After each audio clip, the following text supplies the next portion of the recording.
Welcome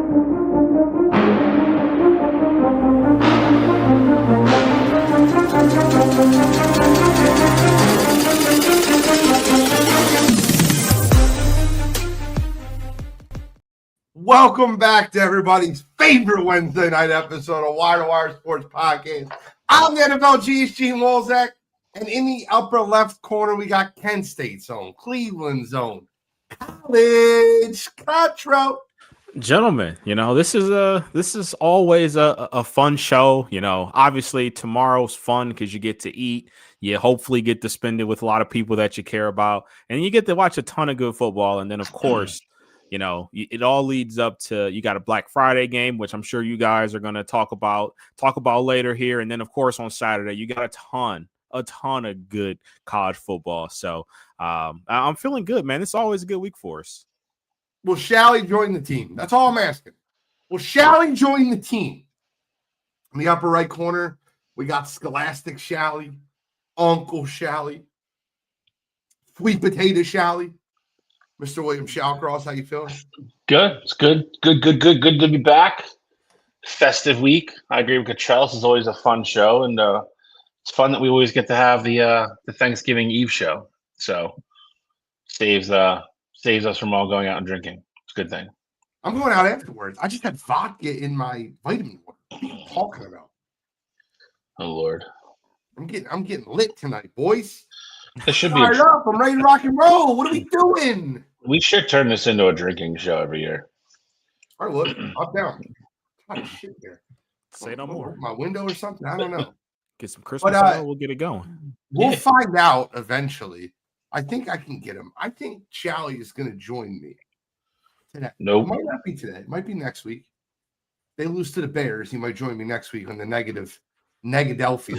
It's happening. It's coming soon.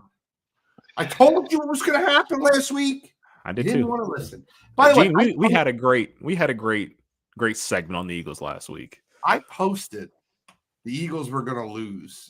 And I'm sorry that the earlier you can accept it, the better. And the Eagles go up 21-0. And every comment was like, you idiot. I can't believe how wrong you are, you stupid schmuck. All over my comments. I'm not happy they lost. I want them to win. I want to be wrong. By the way, the Eagles' first Super Bowl came on a year I gave them 0% chance of winning the Super Bowl when Carson Wentz got hurt. So maybe me being negative might be helpful. It might actually help. All right, we got hot wire. We got other shit to get into. I'm just telling you the truth. I feel like the Eagles and the Browns have the same shot at winning the Super Bowl this year. I wouldn't go that far, but Well, I mean, both are 0. I mean, go on the run. I mean, we're 3-8 now. I mean, you never know. Both are 0. All right, 1. Both are 1. Let's go. Gotta win out. I'm tagging MTV Devin Walker and Micah Parsons. Micah Parsons getting the chat. Tagging everybody. Bring up some hot wire shit. Come on. I got you. So we got some news today, actually. We're going to start off NFL-wise, but former, Pro Bowl, All-Pro center Frank Ragnow, the Detroit Lions, has come out and said that he is coming out of retirement, and he would be joining the Detroit Lions for the rest of the season. Now, it's unclear of when exactly he will be back exactly. His exact words were sooner rather than later. I would be stunned if he actually played tomorrow. However, that just kind of given his familiarity already with the offense and things like that, and he says he's in shape at this point, I'd imagine it'd be within the next week or two. With that said here, does this change your guys' outlook on the Lions? I know, a big part of your question marks with this Lions team was the interior of that offensive line. This is a huge boost. So does this change your outlook on the Lions throughout the rest of the season at all, or kind of just one of those good for him and kind of keep it moving? I think tomorrow's game will change my outlook on the Lions a lot more than anything else. He's not going to play tomorrow, right? But if they go out there and get waxed by the Green Bay Packers twice this year, I don't think Frank Ragnow is going to change that. I'll be interested to see how tomorrow plays out. I have my own thoughts. But no, it doesn't. This is. I don't want to say an irrelevant move, but it's a Brandon Graham move. Yeah. I mean, I think that's not an awful comparison. I think it might be a little bit more impactful than that, but I don't think it's a Super Bowl winning move or anything like that. Again, it's going to help them. I mean, if he gets back into form and is actually in shape, yeah, I mean, he's going to help the line. But again, I don't know.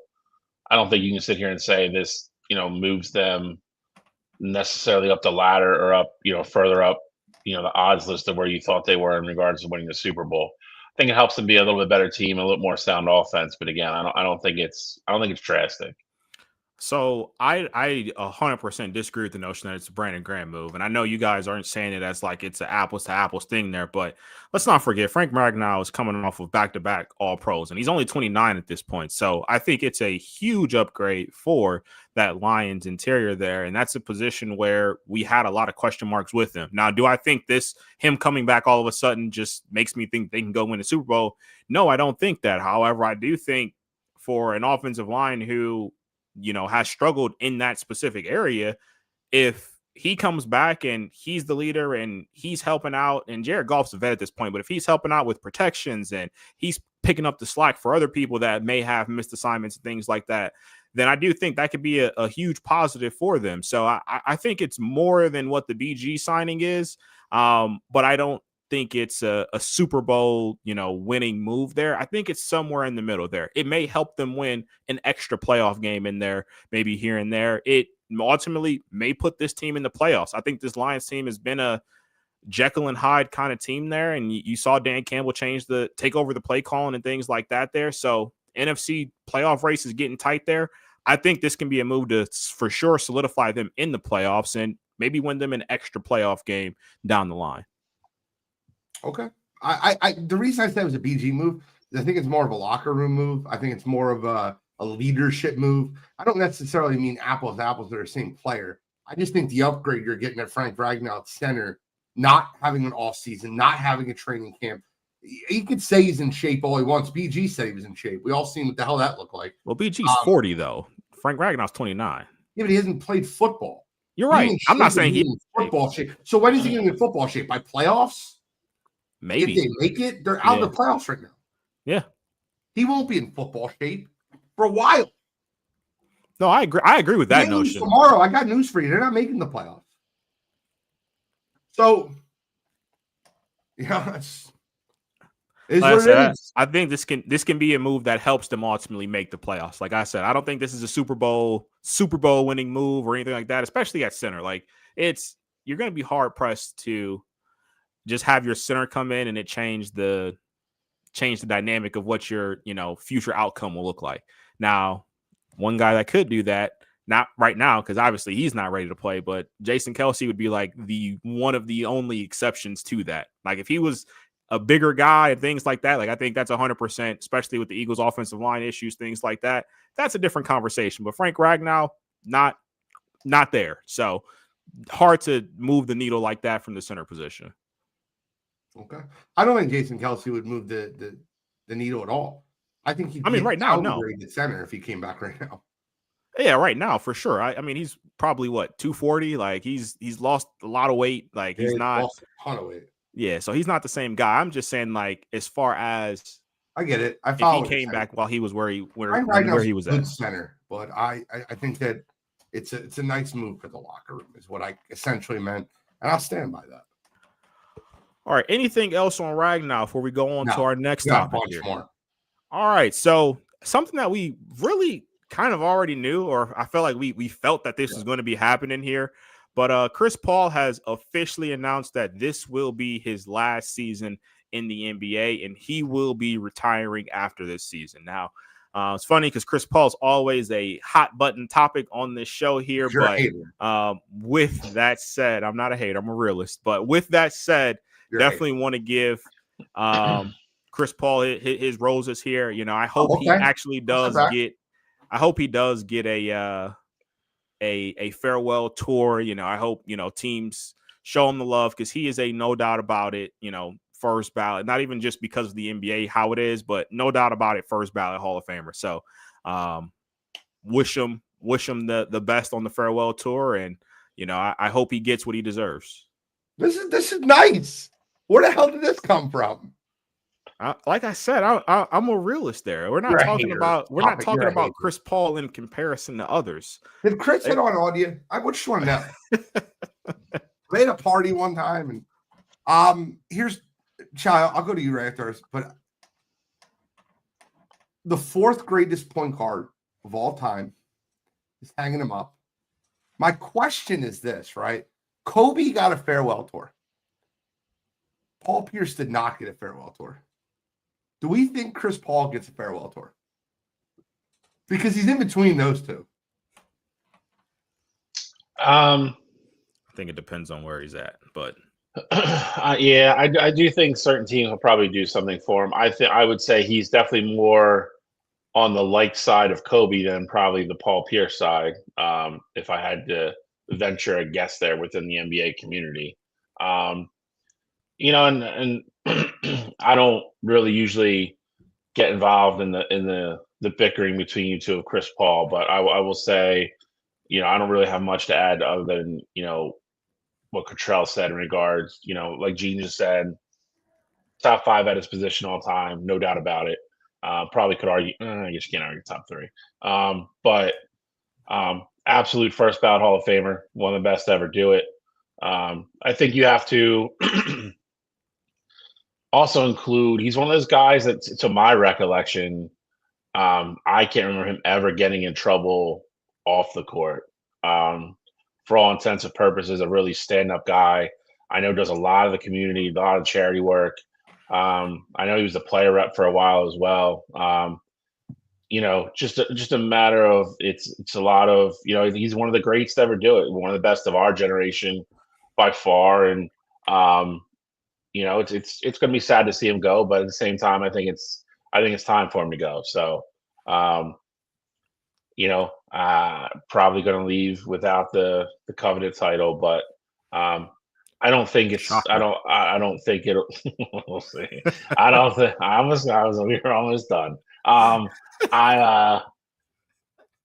the end of the be all, though, I think he will fall more in the line of like a Dan Marino, where like I think it'll be brought up, but I don't think it defines him. I think he's good enough where it doesn't define his career legacy.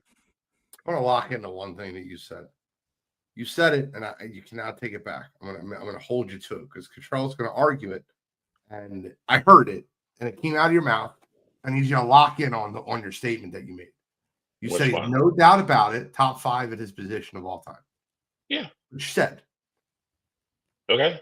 Cottrell will argue that. Cottrell will tell you he's like top 20 at his position. No. Cottrell's never said top 20. Stop it.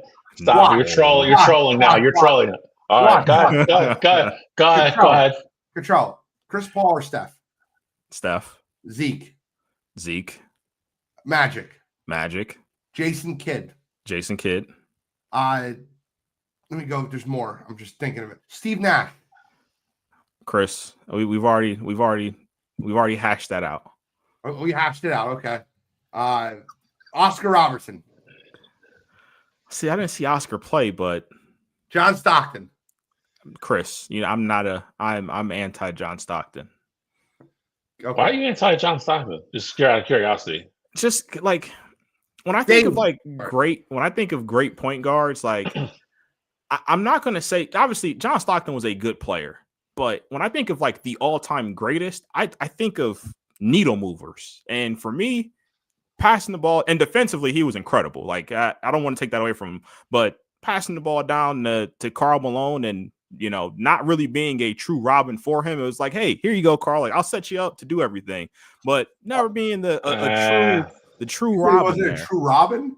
Yeah, that's multiple championships and one from Michael Jordan.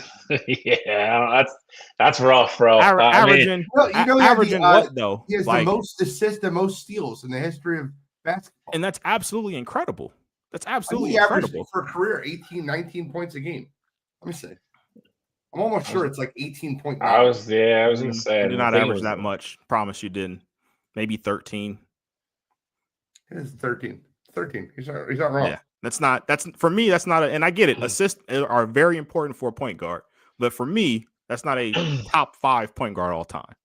Yeah, 14, 17, prime of his career.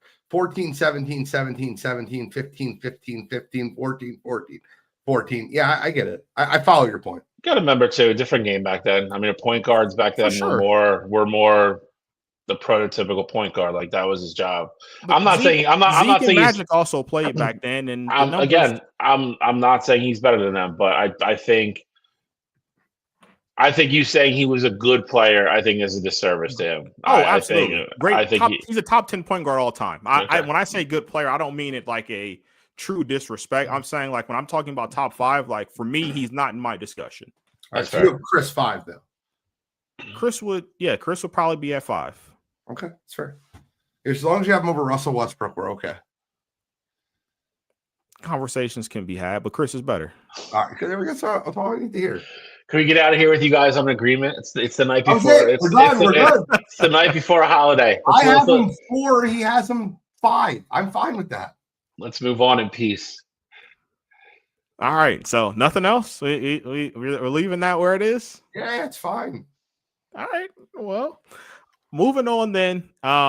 We have Lane Kiffin. He's the hot button topic around college football right now. He is ultimately going to be announcing his decision sometime after the Egg Bowl game with Ole Miss and Mississippi State being played on Friday. So I'm assuming we're going to know more probably on Saturday.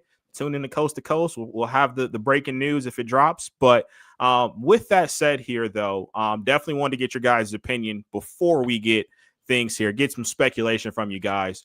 Where do you think Lane goes if it's any of these 3? If he tries to weasel his way into an NFL job potentially, does he just, try to stall it out a little bit more? Where do you think Lane Kiffin is going to ultimately end up here? He's not going to the NFL. I'll tell you that right now. He'll get chewed up and spit out in the NFL. I mean, I'm still guessing LSU. I'd find it very hard to believe after all this that LSU is not going to get their guy here if this is really what they want. I think Florida's out. I don't think he goes at that point. I don't know if he goes backwards. I think I said it last Saturday. I think he's trying to stall it out because I think he wants his cake and eat it too. I think he wants people to coach Ole Miss through this season and then go, and play around with LSU once he's done. I don't know if both schools are going to agree to that. I don't see how both schools agree to that. But I think that's ultimately what he wants. And I really think that's a sticking point. I'd be shocked if this doesn't come out Friday after the game. If they somehow keep this under wraps till Saturday morning, I would be very surprised. I think he's going to Florida. I think all the controversy around in Louisiana around the LSU coaching job is going to be too much. I think he ends up going to Florida. I think Lane Kiffin's a scumbag. I think any coach, and I don't care what college football needs to fix this shit, right? You would never see this happen in the NFL where, we're going to take the Jets coach and we're going to have him go coach a playoff team. Like, what the hell? Like, no, it's so dumb that like a playoff team coach, a coach that could be coaching in the college football playoff, has to leave his team to go to another team to recruit. It's dumb. It's stupid. I think they need to figure out something to happen with the recruiting season where maybe you stop recruiting. You don't allow recruiting from like December, January, and then it starts in February. I don't know what the right answer is. I know that it's stupid that Brian Kelly had to leave Notre Dame when they still had a chance to win the college football playoff. It's stupid that Lane Kiffin's might have to leave Ole Miss when they still have a chance to win the national championship. I think that's dumb. I hate that. But that's what's going to happen. I think he goes to Florida. So I agree with you in the sense that if there was a way to fix it, I would be all for it. It's just tough because there's so many moving parts, like with the portal, with obviously the high school recruiting and signing day coming up here. I don't know what that looks like to make it right, but I agree with you in the sense that it is dumb. Now, in this case for Lane, though, I can't necessarily co-sign about how dumb it is for him specifically, because Ole Miss has basically come out and said, we'll match everything. You want $13 million a year? We'll give you that. You want $25 million for your roster? We'll give you that. So if he wants to be at Ole Miss, he could 100% be there. And LSU be at Ole Miss. LSU was an upgrade from Ole Miss, but I'm just saying in You Lane's want to live case in here, Louisiana, Mississippi, or Florida? I'd want to Where live. do you want Florida. to live? I'd live in Florida personally. Yeah, I'm living in Florida. Although Gainesville's not really Florida. That's like the Florida's shitty part of Florida. Florida, say, man. I mean, you're not making Florida sound like something it's not. Florida's a shithole too. So, I mean, I'm sure it's not. It's not Oxford. Louisiana or Mississippi. I get it. The only thing I would say, like Baton Rouge, is nice. Like that's all I'll say. Like I've been down there enough. Like New Orleans is kind of dumpy, but that's not where he's going to be. Baton Rouge is 45 minutes away. Baton Rouge is a nice town. So, the weather, not a nice town. No, I mean Gainesville, where like the school is nice, but Yeah. I mean he's not going to live in Gainesville. He's going to live further away. Mississippi is just an absolute shithole, and it's a poor state. But Florida's a dump. Parts of Florida are nice. Like, don't get me wrong. Yeah, Jacksonville's a dump, but Fort Myers is nice. Tampa Bay is nice. Yeah. I mean, more stuff on the Gulf Coast side, but I mean, Miami is just a joke. But World Baseball Classic. Yeah, it's weather related. That's not because it's a nice city. I would be shocked if he stays at Ole Miss, because at this point, I feel like you would have said it by now. So I think Ole Miss is out. LSU's a better job than Florida. It just is. I think there's less pressure at Florida. I would agree with Gene on that one. But ultimately, Lane is definitely, I've called him a scumbag a million times. Won't be my last. He's an ego guy. He loves being the center of attention. I think he will take the LSU job, because he will. Even if you listen to all the stories right now, like there's a lot of other teams that are freeze in like a frozen mode to waiting to find out where he's going to go, so they can start talking to other people, and all the other dominoes can start to fall. He loves all the attention. He loves being talked about every day, because he hasn't made the decision yet, so it's still a headline every day. He loves all of it. He's an egomaniac. I think he's going to LSU. Agreed. I mean, I think I would truly be stunned if we go on Coast to Coast on Saturday and it's not reported or being announced that he's going to be the next head coach at LSU. I think they're just right now ironing out the details of when his tenure is going to end, if Ole Miss potentially makes the SEC championship game, or where they're at in the playoffs. So I think really that's what they're ironing out right now. But I honestly don't see a way for Lane Kiffin to not be the next head coach at LSU. I'm gonna feel bad for those kids, man. Well, Lane Kiffin's not smart, so that's not a move that he would make. It's gonna be really interesting to see what the committee does too if he leaves. I mean, it's gonna be. No, that's not happening. What? He's not going to Penn State. No. He's not the right guy for Penn State. He's not a Penn State type of guy. But Gene, I know you had breaking news. I was going to say breaking news for Hot Wire. Just came out a little bit over an hour ago, 6:21 to be exact. The Blue Jays have agreed to a 7-year, $210 million deal, $30 million a year for Dylan Cease. It gives them a much-needed ace at the top of their staff. I think it's an overpay. I don't think Dylan Cease is worth that much. He's got the stuff. He's just never put it together. Put it together for one full season. I like Dylan Cease. You guys remember when I picked Dylan Cease to be the Cy Young for the AL when he was in the. But I guess the nice way to say it would be, I don't think he's worth it, and you're paying for potential. But he has that potential. I mean, I think he's consistently inconsistent. I think you're spot on there. He definitely has the stuff. I think he adds a much needed, top of the rotation type guy. I'll tell you this: $30 million for a hard throwing right-handed starter isn't really. I don't mind the money per se, if I'm being honest. I mean, I don't think. Yeah, it's the term for me. If I'm being 7 years for a guy who throws as hard as he does, to think you're going to get through that 7-year deal probably without arm issues somewhere along the line, especially as he gets older.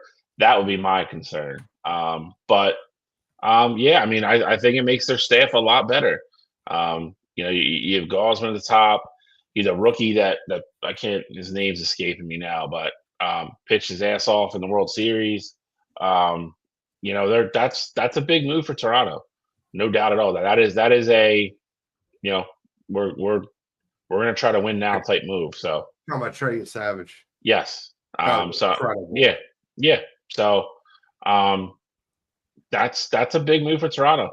That's a big move to keep them relevant in that division because the Yankees are going to spend money. Boston already went out and got Sonny Gray the other day, put him behind Crochet. So that's a good move for Toronto. If you're a Blue Jays fan, again, I don't know if you like the term.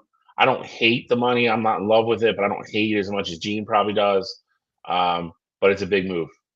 I think the other part too of that is it would be interesting to see who else was in the bidding for Cease, because I think part of the overpay could be, well, I'd rather give him an extra, $30 million total if that means he's not going to the Yankees or he's not going to, I mean, I get it, the Red Sox already got Gray, but he's not going to one of these teams already in our division or even just in the AL in general there.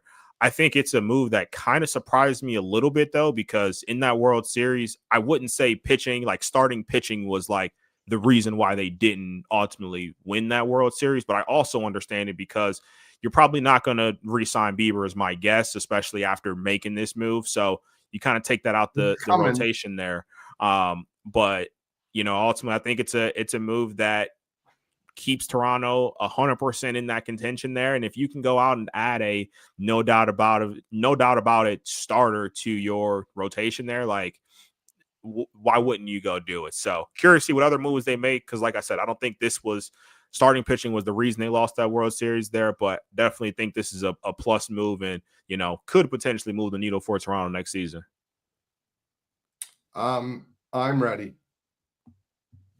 By the way, I don't compare me, bro. I'm not saying it's a bad deal. I'm just saying that it's a bit of an overpay.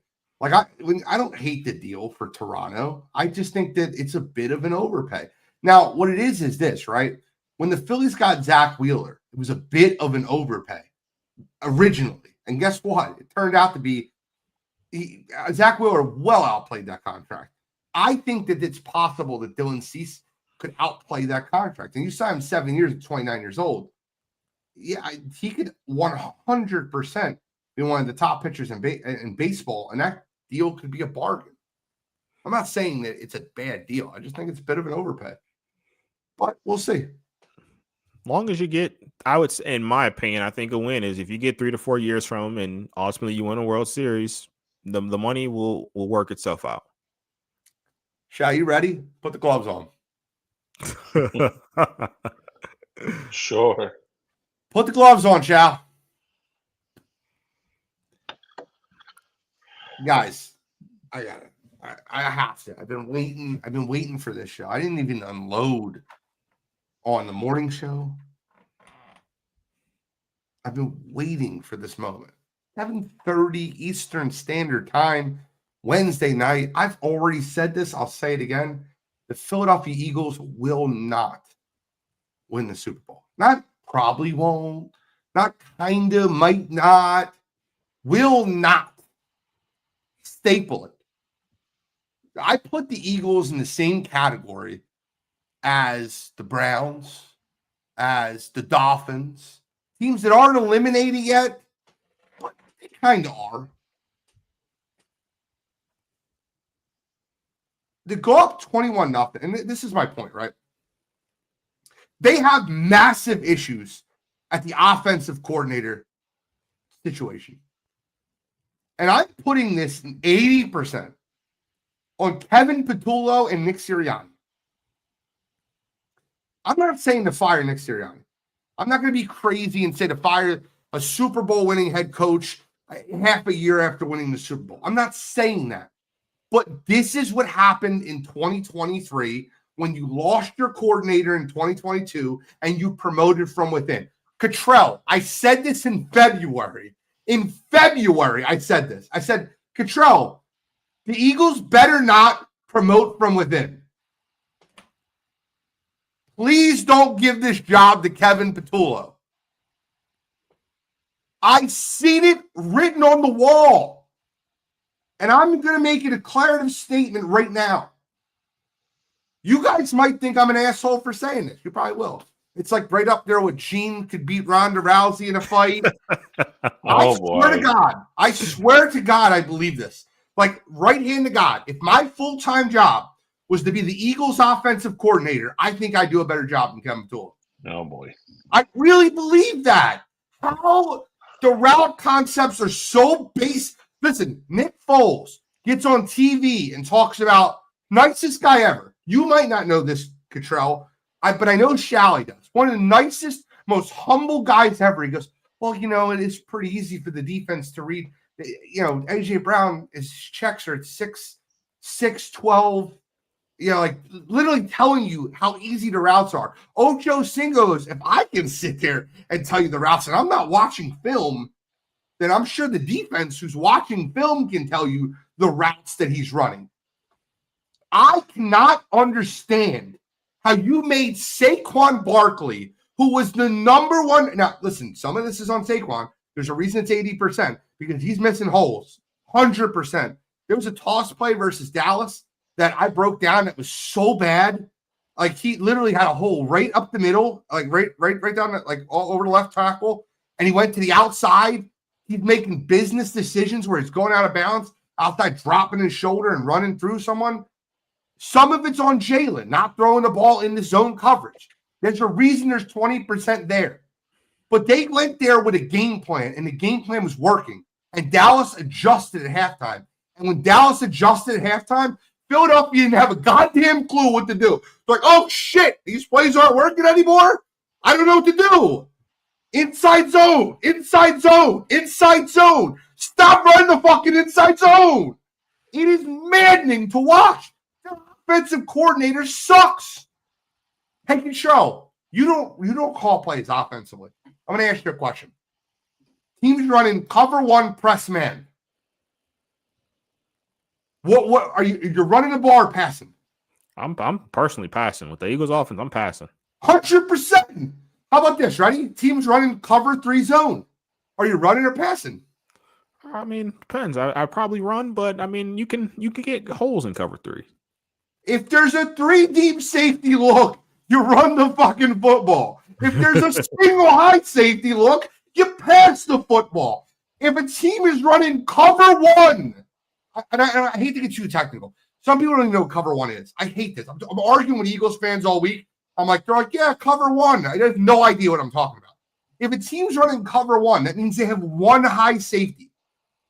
If you have 1 high safety, why do you have A.J. Brown and Devontae Smith on the same side of the field? I wonder where the safety is going to go. What side? What side will the safety go? Oh, the side with the 2 dot receivers that they only throw the ball to. The Eagles' offense fucking sucks, and I'm tired of watching it every Sunday. And I hear, oh, they'll get it. They'll figure it out. They'll figure it. No, they won't. This is Brian Johnson all over again. You can't tell me different. This guy sucks. He sucks. 80% of this is on coaching. They're one of the worst coaches. Look, Cottrell, I work with a kid that is going to move to the CFL. He played at Rutgers. He played right with Kyle Monange, the running back for the Chicago Bears. He was better than Kyle at Rutgers. I work with this kid. He knows football, right? Would you say someone that played at that level of football knows football? Yeah. Walk up to him. Hey, what's the problem with the Eagles? I'll coach him. Coach him, 100%. They have all the talent. They have all the talent. I needed that. It was cathartic. Anything I'm wrong about, Charlie? Outside the fact that I know you don't agree I'd be a better offense coordinator than Kevin Patullo. I don't know how it could be worse. I don't know how. I could literally sit there with a Madden playbook and be better than this idiot. No, I mean, overall, I mean, it's not only is it tough to argue, I mean, pretty much verbatim, I agree with you. It's very predictable. It's very stale. There's no creativeness in the offense whatsoever. Their spacing sucks. Um, they play right into tendency. Like I mean, I don't know if there's been a time this year where we've gotten a first down and did not run the ball the next play. It is it's it's not good. And when you play and listen, I mean, I think the worst part is, to your point, Dallas doesn't have a good defense. No. And the game plan worked in the first half, and they put up 21 on them. They made adjustments. I will say this: I think the thing that's starting to frustrate me is I don't know what their, I don't want to say the agreement is, but I don't know how much Jalen's allowed to check out of things. I have to believe. I know we joke around and say he doesn't recognize things a lot of the times, and sometimes I don't think he does. But there's no part of me, to your point, like when you were going over the scenarios with the different looks and and all that from a defense. You don't get to that level and not know the basics of things like that. I find it hard to believe that he's not allowed to check into certain things, or maybe he's not, and maybe that's why they're not. Something's got to change. Something's got to change fast. I agree with you. They have all the talent in the world. They may be still on paper. They still may be the most talented team in the NFL, top to bottom, front to back. They will not win a Super Bowl with this offense. And I don't know if that means somebody takes the play calling away. I don't know if that means you bring somebody in. I don't know, but I find it hard to believe that everybody's just going to kind of sit on their hands here and watch Kevin Patullo piss this year away, because that's about what's about to happen. That's what's happening now. And listen, John Suggs puts this in the chat. And by the way, John, love the comments. Eagles get another offensive coordinator. O-line is not as dominant, and don't play Barkley. Sure, he could hold on to the ball a little bit more. Your wide receiver one might leave if the OC doesn't get fired. The offensive line has not been as dominant. But I want to make a hey, Cottrell, I've played you in Madden, right? Yeah. Okay. If I told you I was running inside zone, do you think you could stop it? Yeah, absolutely. What if you had the best offensive line? Doesn't matter. It doesn't fucking matter, because I told you what I'm running. The Eagles' offense is so predictable, it makes their offensive line look worse. It makes their running back look worse. It makes their wide receivers look worse. It makes the quarterback look worse. And the Shally, to your point, you brought something up about Jalen being able to check. Joe, what's that mode in Madden they have? It's like with DJ Khaled and what's like, I forget what it's called, but like you can only run a certain amount of plays and you can't audible. Oh, I think it's Superstar KO, like that. Superstar KO. I feel like it's Superstar KO. You only have 3 audibles. That's it. It's like that's it. You get a goal pattern, run the ball, or that's it. That's all you have. And in reality, if the playbook, football is the only sport where this matters as much. If you have the most talented team in baseball, a manager can't really fuck that up. If you have the most talented team in basketball, a coach can't really screw that up. If you have the most talented team in football, but poor coaching, you're not going to win football games. You're not. It matters that much more. It matters that much more. Their offense, I can tell you what they're running. I invite anybody. Sit on the couch with me. I'll tell you what they're running. I'll tell you. It's, oh, God, it's maddening. And by the way, don't come back here next week when they lose to the Chicago Bears on Friday and be like, oh, what happened? I don't think they'll lose to the Bears Friday, because I think their defense is good enough to slow down Caleb Williams and Ben Johnson's offense. But I got news for you. It's not going to be a clean game. They might win that game 23-20. How the hell are the Eagles a 7-point favorite in that football game? What world are they going to beat anybody by 7 points? Have they beat anybody all year outside the Giants by 7 points? Who have they beaten by 7 points? What in the world do they have to be a 7-point? Let's see. Cowboys 4, Chiefs 3, Rams 7, and that was lucky because they blocked the punt, returned it back, a kick and returned it back. Buccaneers 6, lost to the Broncos, lost to the Giants. Vikings 6, they blew out the Giants the second time. Packers 3 and Lions 7, and they lost to the Cowboys. How the hell do they have the balls to be 7-point favorites over anybody? The only thing I would say that is you take the Giants out of it. Everybody else they've played is a really good football team. So the Vikings are good. Oh, sorry, the Vikings. So I mean, you're talking about every other game they've played is, and I mean, and the Vikings still aren't great, but I mean, it's still Brian Flores, and we know his history against Jalen. So you do have to factor that in a little bit. Cowboys aren't that good either, bro. No, I don't disagree. I mean, Sunday was an absolute disgrace. You disagree? Yeah. You think the Cowboys are a good team? I think they are now. They will be now. Oh, God. They beat the Raiders and an Eagles team that can't move the football, and they're a good team. Well, I'm looking at them now. I'm looking at them now with Quinnen Williams and Logan Wilson. And you're reading too much. We scored 21 points to them in their sleep in the first quarter, and our offense sucks. And they won the football game because, bro, sneak pick, sneak attack, first pick, Chiefs -3, 100%. Put a fucking mortgage on it. Enjoy Thanksgiving dinner. So if the Cowboys win that game, then what? Are we gonna? Then I'll retract my statement. I'll say you're right. But if the Chiefs beat them by 20, Chiefs homeless with no money. If the Chiefs beat them by 20, what are you gonna say? You gonna retract your statement? I will. What's up with this? Right? This is the bet we'll make. If the Chiefs beat them by 17 points or more, you have to come on here and retract your statement. I will. 100%. I'll retract my statement, and if it's in between, we'll just literally just call it a wash. Yeah, correct. All right. All right, cool. Sounds like a plan. I love you.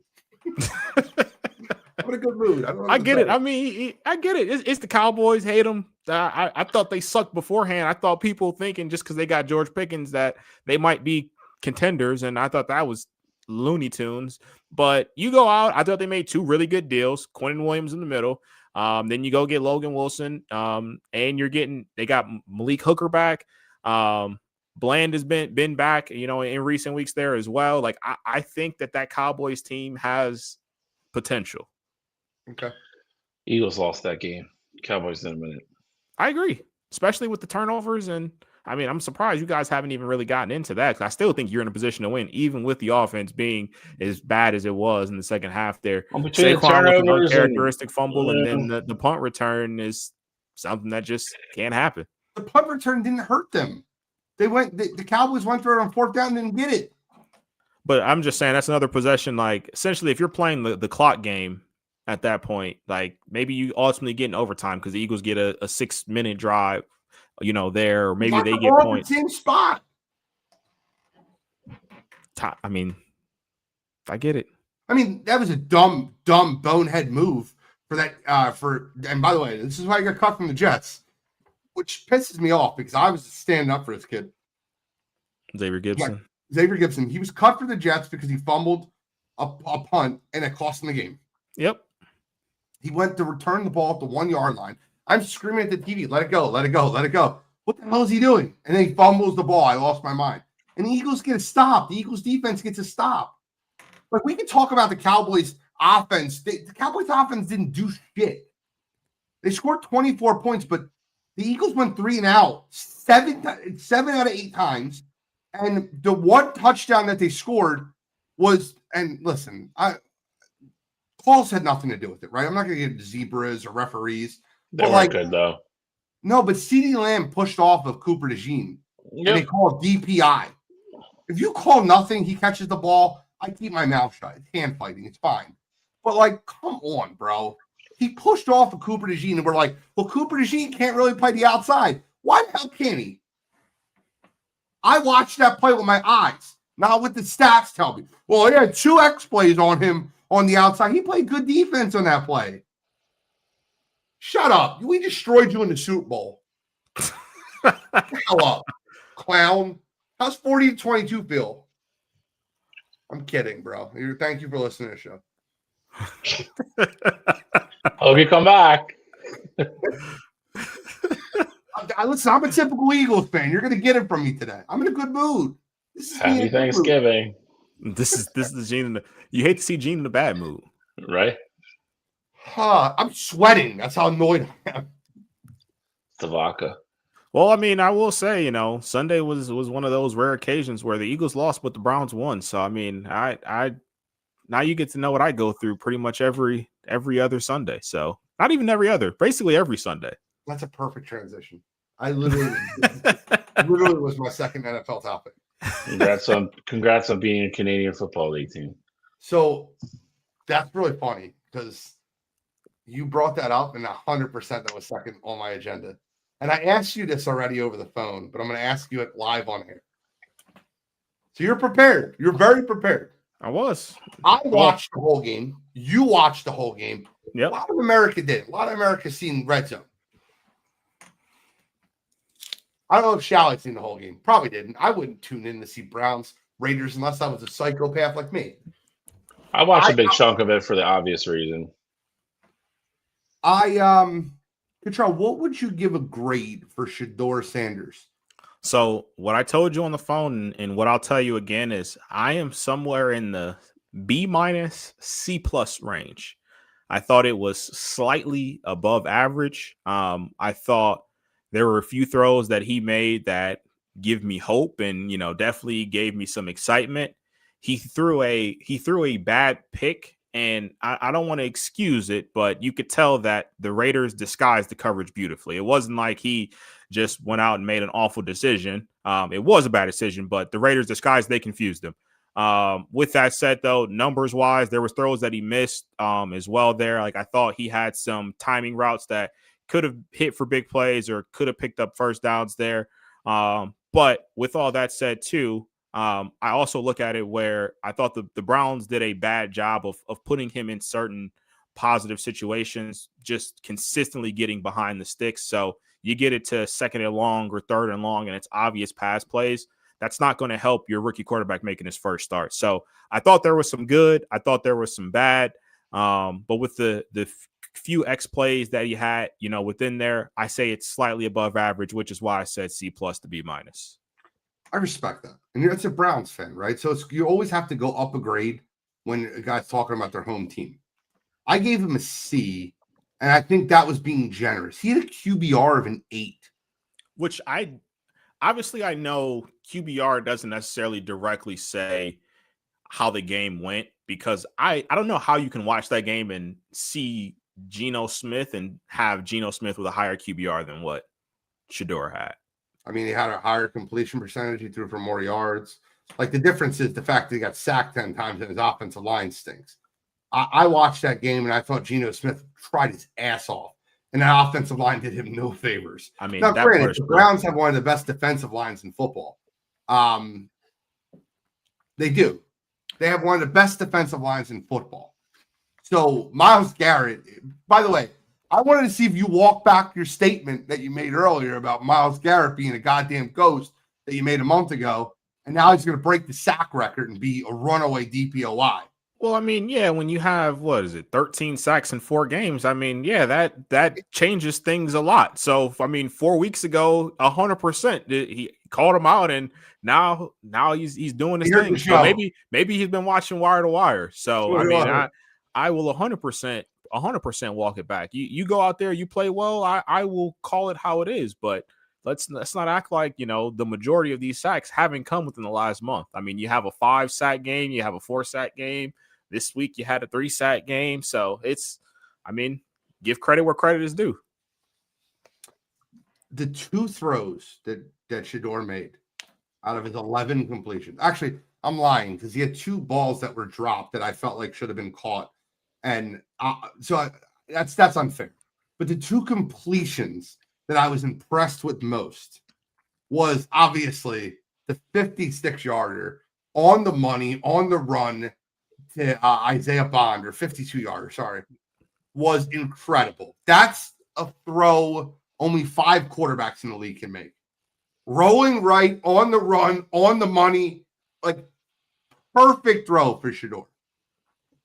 The second one, and this is a super, super, super underrated throw. He threw a ball to Harold Fannin, and it was just a crosser route, and it was only 8 yards in the air. It was nothing crazy.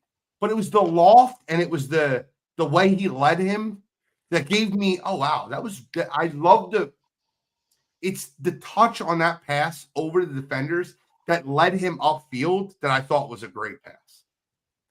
He's going to get credit for a 60-yard touchdown because he threw a swing pass to Dylan Sampson, and Dylan Sampson ran down the sidelines.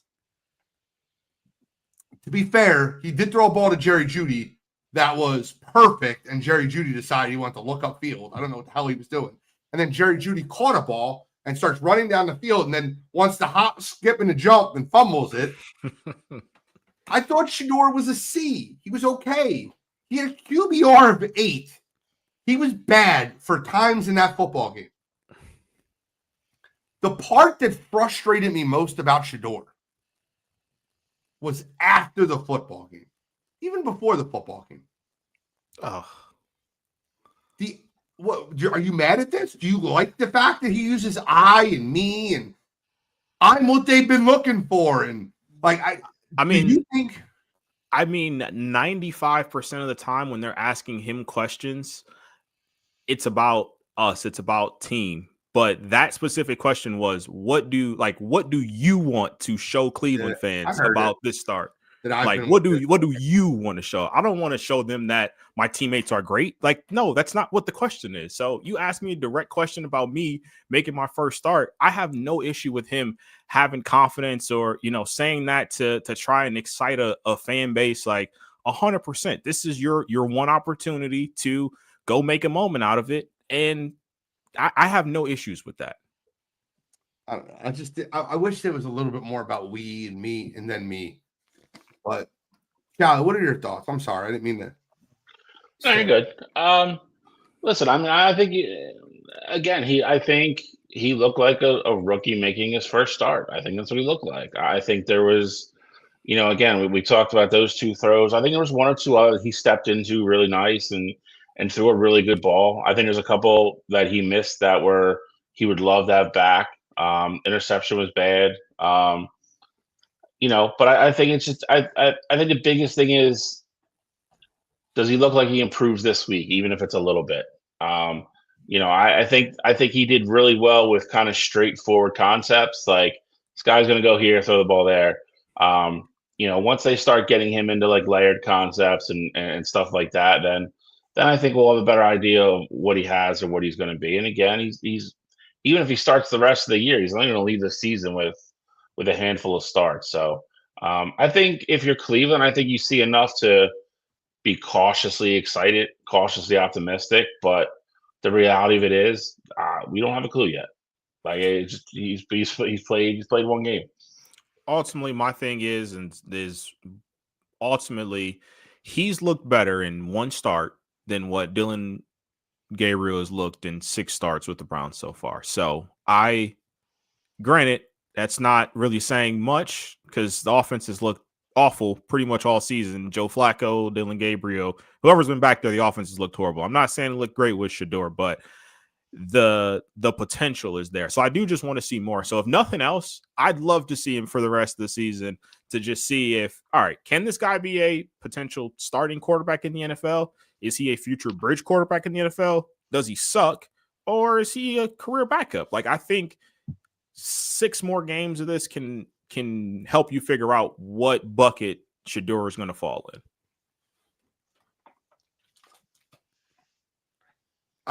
We got some Turkey Day games that are tomorrow. And I kind of just want to we're going to talk about a little bit more in depth. Just like I say the same thing with college. We'll talk more in depth with college on coast to coast. We're going to talk a little bit more in depth on the Turkey Day games and sideline to sideline, special edition tomorrow morning. But I kind of want to get your take on the 4 games, just Packers, Lions, Chiefs, Cowboys, Bengals, Ravens, Eagles, Bears. And when we get to Bengals, Ravens, we can pause for a minute to talk about if we think Joe Burrow coming back's a mistake. The game I think that's most interesting tomorrow, and it tells the biggest story, and the biggest game where I'm lost on, I'll be very clear, it's Packers at Lions. I need someone to help me find home and let me I really break down football and I'm lost. The Lions have looked like a shell of themselves the last 2 weeks. Should have lost to the Giants last week, lost to the Eagles, only scored 9 points 2 weeks ago. The Packers offense looks horrible. They look horrid. They don't look good at all. Who do you guys like Packers Lions tomorrow? If you're picking it, just say I'm picking it, and we'll skip over you for now. Personally, I like the Lions. I think that the Lions, the biggest issue is in my opinion, is their consistency on defense. Obviously, the offense hasn't looked like a, well-oiled machine that where you not necessarily used to them being there, but I think at times you kind of see it. And I know they had this close game against the Giants this past week, and it really shouldn't have been that close. I actually got to watch that game in full. A big part of that was Jameis Winston was carving up that Lions defense. Like, I feel like that's just not something you were expecting to see in that situation there. On the flip side of it, though, I think the Packers defense has been playing really good. But like you said, their offense has been a dumpster fire. And I get it. Josh Jacobs didn't play last week. And, receiver wise, they've been received by committee because they're number one, I guess you could say. Jaden Reed hasn't played in, 2 months. But ultimately for me, though, I like the Lions at home. I think Ragnow announcing that he's going to be back, I think that gives that locker room a jolt. And it being Thanksgiving in Detroit, I do think that's going to give the team a major boost there as well. So I think it's a big day for the Lions offense, and I like them to pull out the win. Charlie. I'm going to go with the Lions as well. I think they're at home. I think, the last couple of years they've pulled out a couple close games. I think as much as I don't disagree with you that I think Detroit has not looked the same this year as they have the last couple of years. Green Bay's offense has also just completely disappeared. I know Josh Jacobs didn't play last week, but I mean, it's been an ongoing thing throughout the last month and a half of the season, if we're being honest. The biggest thing I would take away from Detroit is I hope they finally understand the Jahmyr Gibbs effect. There's so many games this year still where you look in the second quarter and he's touched the ball 5 times, and it's staggering to me. And that's no slight to David Montgomery. David Montgomery is still a very effective back. Jahmyr Gibbs is arguably the best running back in football. And you saw it on full display. I mean, he's still top 2, top 3, somewhere in there. 3. I'll give you 3. That's fine. So he kind of took over the game, and then first play overtime, 70 yards of the house, game over. He's your best player. Give him the football. I'm not saying he doesn't have to touch the ball 20 times in the first quarter, but to be at halftime and have 5 or 6 touches and have you be in a dogfight that maybe you don't need to be in is silly to me. So I think you get a healthy dose of Jahmyr Gibbs tomorrow. I like the Lions. I like the Lions to squeak one out as well. They 100% should no longer be looking at them as thunder and lightning. Like, they shouldn't go together like that. They should be looking at them more like mashed potatoes and gravy. Like, the mashed potatoes are good enough to stand alone on its own. The gravy is essentially just the enhancer. Like, you look at Jahmyr Gibbs as your true starting running back, and you give him the carries that he needs. And for drives at a time, like, Dave Montgomery can get touches, like, no doubt about it. But I've had plenty good mashed potatoes. You don't need the gravy on top. So if Jahmyr's got it going, you give him 30 carries and you let it be how it is. But I 100% agree with that point, though, Bill. Jahmyr absolutely needs more touches on this team. I gotta just shut up. You guys were perfect. I'm picking the Packers. It's funny, but I agree with everything. Well, I agree with everything you guys said. The reason I'm picking the Packers is this: Khalif Raymond's out, Brock Wright's out, Taylor Decker's questionable, Graham Glasgow's out, Tate Ratledge, their right guard, is questionable, Penei Sewell is questionable, Kirby Joseph is out, Terrion Arnold's questionable. I'm picking the Packers because they're the healthier football team. I think that what I was going to say, before you got the Penei Sewell, like, I get it, those are a lot of starters, but they're all the offensive linemen. I mean, I doubt all of them don't play. Well, no, I think a lot of them are going to play, but if they're questionable, it kind of means they're hurt, right? Like, I've watched Landon Dickerson be questionable all year, and his offensive protecting the quarterback's been questionable. It's been a bag of potatoes sometimes. I just think their line's hurt, And I think that Green Bay offense, I think the way Detroit wins this football game, and listen, I could be dead wrong, but Detroit's going to have to be able to run the ball up the middle. And if their whole line's hurt, I don't see that happening. The Packers are very good pass defense. You know what? I'll lock in tomorrow. I'll lock in the under. How about that? So locked in. You get an ugly football game at 12:30. Okay, rest of the day will be fun. We're gonna put a pin in that. We'll get back to Turkey Day games. We have time. We're gonna get to trivia. 8:00. I don't like to miss 8:00 trivia. 8:00 on the dot. Where's Cottrell at? Drop top. There we go. Christ. All right. So I have fun. I'm sorry. I don't tell you. I have 2 questions here, and I've been going back and forth which one I want to use here. I'm gonna ask you guys because I may use. I'm probably gonna use the other one as a. I'm gonna use one as a tiebreaker. But I got 2 lists here. Do we want an Eagles question or do we want a NFL question? Like just a broad NFL question. Let you pick. I'd say we go NFL and use the Eagles as a tiebreaker. Okay. I think it's fun. Okay. Gene, is that where you were at? I'm fine. I don't. Okay. I think the NFL gives me more an advantage. I think the Eagles gives him more an advantage. I think I'm a little bit more broad in football, and he's a little bit more broad in baseball and like obscure sports. I think I'm a little bit more broad in football. So if we go NFL, I think that gives me a better shot. All right. Well, I think we get to the tiebreaker question anyway. I don't think it really matters because I think the NFL question is actually kind of easy. Okay. But so the question this week is, as of week 1, like just week 1 opening day rosters. Okay. The colleges with the most active NFL players on the roster as of week 1. Okay. I mean, I think that's pretty easy to start, but I think you guys are going to get through this. So I think that Shally starts though. Okay. I'll go Alabama.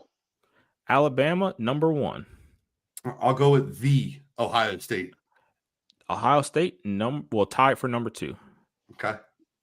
I'll go with Michigan. Michigan, number 3. Give me them Philadelphia Bulldogs, baby. Georgia. Georgia Bulldogs are team tied with Ohio State at 2. I'll go with LSU. LSU, number 5. Texas. Ooh. Texas, number 8. Cool. I'm there. Scary. Knew they were on the list. Just had to figure out where they were at. Number 8. 3. I'll go Notre Dame. Notre Dame, number 6. I want to make Alex proud of me. Give me the Ducks. Ducks fly together. Oregon Ducks, number 9. You guys are killing it right now. I'm here. 4-4, no misses. I'll go with Gene's squad. I'll go with Penn State. No. Penn State is number 7. Wow. I would not expect that. I guess they do have a lot. All right. Who's number 10? You guys are missing number 10.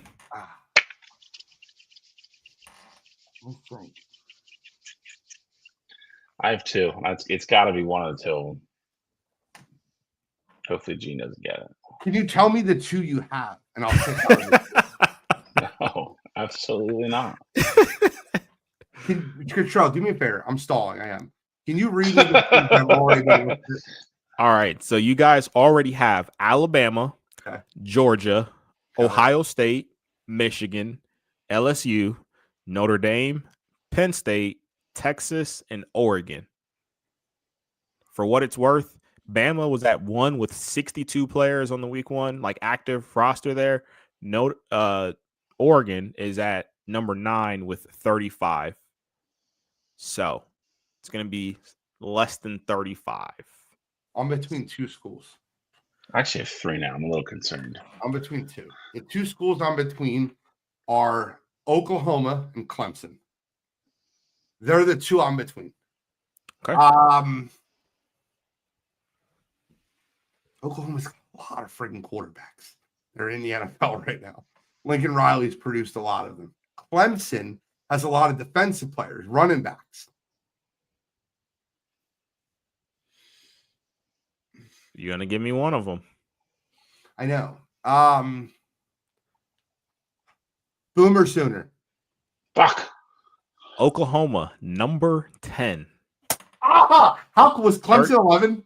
No, Clemson was 14. Oh, it was close. Who's 11? 11 is another Big Ten school, I bet you. Nope. Oh, the one you're thinking about might be right behind them, though. Florida. Probably. Florida is number 11. Who's the Big Ten school, Bill? I would have said USC. I would have said Iowa. Iowa is that school. I would have said USC. I was between Oklahoma, Clemson, and then USC was my third. USC was like also tied with Clemson at 14. So, okay. But you had we went through with no strikes. A&M was at 13. Never Clemson, like I said. Stanford was at 14, tied there as well. Jesus. Tennessee was also tied there at 14. And then you had South Carolina, Washington, and UCLA rounding out the top 20. I don't want a long question. It's not a long one. This will be back and forth. It's a back and forth, okay. And we're gonna go off strikes. Well, not strikes, but whoever misses, it's going to give them an opportunity to win it. Okay. So I don't know who's going first here, but you flip a coin with a tiebreaker. Wait, time out. Every time you're like shut up. Go first. No, it's my choice. It's my choice. Okay, you want to go first or second? I want to hear the question first. You're not getting the question. What do you mean? You got to decide this now. It's like Jeopardy. It's a season of giving. It's like Jeopardy. You got to know beforehand. You let me know first or second, Charlie. So wait. What are the official rules here? So I'm going to say the question. You guys are going to go back and forth. Whenever the person gets one wrong, the other person will then have an opportunity to win. Okay. I got it. Sounds fine. We're not going to get the first two wrong, Shal. I know. So that's literally what I guess I have. Honestly, you probably won't get the first 6 wrong. I gotta go first then. I'll probably get it wrong anyway. All right. So this will also, I'm keeping you guys on schedule here. You're not getting a ton of time to think about it. We're going to keep the show moving here. I'm going to give you 10 seconds. All of it is 4 minutes for his Oklahoma. So. This is sudden death. So we're keeping it quick here. But the question is, since 2000, there have been 16 different Philadelphia Eagles quarterbacks to start a game for them. Jesus Name them. Christ. Okay. Not in relief. Start a football game for them. 16 of them since 2000. G's gonna win this. Jalen Hurts. All right. I'll go the other way. Donovan McNabb. All right. Carson Wentz. All right. Let's go with Michael Vick. All right. Nick Foles. Correct. Carson Wentz. He's done. Said. Done. Carson Wentz already said. You got to get another one. Oh, I'm sorry. I didn't hear. He said Jalen Hurts and Nick Foles. Once was said already. Okay, that's fine. Kevin Cobb. All right. Correct. Bill. We're gonna get 10 seconds here. Blah blah blah blah blah blah blah blah blah blah. Give me. He said me damn shit. Need an answer now. Ooh. Answer. Sam Bradford. Sam Bradford's correct. Mark Sanchez. Mark Sanchez is also correct. I knew another one, Bill. I knew he was going to win this. I have 3 more. 4 more. The dude I met. AJ Feely. AJ Feely's correct. Philly, this one's for you. Jeff Garcia. Jeff Garcia is correct. Oh, man. He's giving them to you quick, Bill. I know. I told you to go in this. I feel like this was like predetermined. Coy Detmer. Coy Detmer is correct. What a pull. I love Coy boy. Give me Mike McMahon. Oh, my God. Mike McMahon is also correct. I don't know if I have any more. There's a really easy one left. I don't know why I saved this one. I should say the other one. Give you 5 seconds here, Bill. Pull something out. Ooh, Dream Team douche. Name. Fuck. Vince Young. Correct. Started a couple games last year. Kenny Pickett. Kenny God Pickett is damn correct. it. What's the other dude that got concussions all the time? I have 3 more. How do you 3 more? How many are left? Kevin Cobb. I said Mike- Kevin Cobb. Kevin Cobb was already said. God damn it. I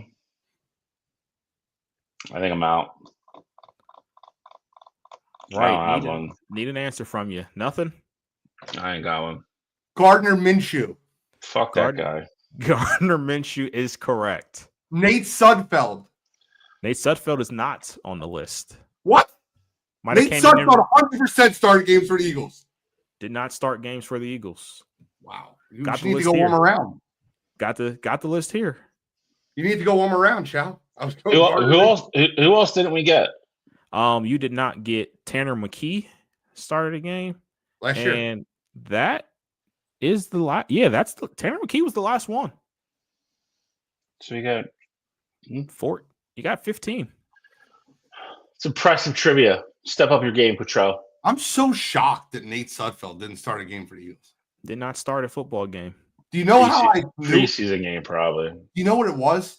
No, Chow. I'll tell you exactly what I'm thinking of. The year the Eagles won the Super Bowl in 2017. The last game of the year, Nate Sudfeld played the entire game versus the Giants. The problem is Nick Foles played the first drive. Remember after that Raiders game? Remember after that Raiders game on Monday night? They're like, we're going to give Nick Foles like the first drive. We're going to treat it like a preseason game because they'd already locked up the 1 seed. And Nick Foles started the game. He had the first drive, and then Sudfeld played the rest. That's the game I was thinking of. Yeah, Tanner McKee was the last one there. If you guys would have got through that, I would have been. We would just have to call it a draw. Come back to the. I was going. So my biggest fear was like the Coy Detmers and the AJ Feelys and the Jeff Garcias that I was going to hit a 1999er. But like I kept remembering they backed up Donovan, and the only person that didn't start a game in 2000 that played in 1999 was the Eagles head coach Doug Peterson. But I can go back further. You want to go back to 1990? Bobby Hoying. Bobby Hoying, Rodney Pete. Like, bro, I got them all. Randall Cunningham, Bubby Brister. Bubby Brister. You don't know about Bubby Brister. I don't. What do you know about Bubby Brister? Don't know nothing about Bubby You Brister. shouldn't because he's stunk. I had a Bobby Hoying number 7 jersey. Oh, it was so bad. Did you? Yeah, I know you had one. Every white kid in Philadelphia had a Mike Mamola 59. You had one, right? I did not have a Mike Mamola jersey, actually. You want to know why? Dead ass. One of my dad's best sports takes ever. We drafted him. My dad was like, that dude's gonna be a bust. Like from the get-go was like, absolutely not. Never got one. I'm picking Chiefs Cowboys, so I'm gonna abstain. You guys know my pick already, though. Chiefs obliterate them. Annihilate them. I'm not taking that game. So pick. What's your pick?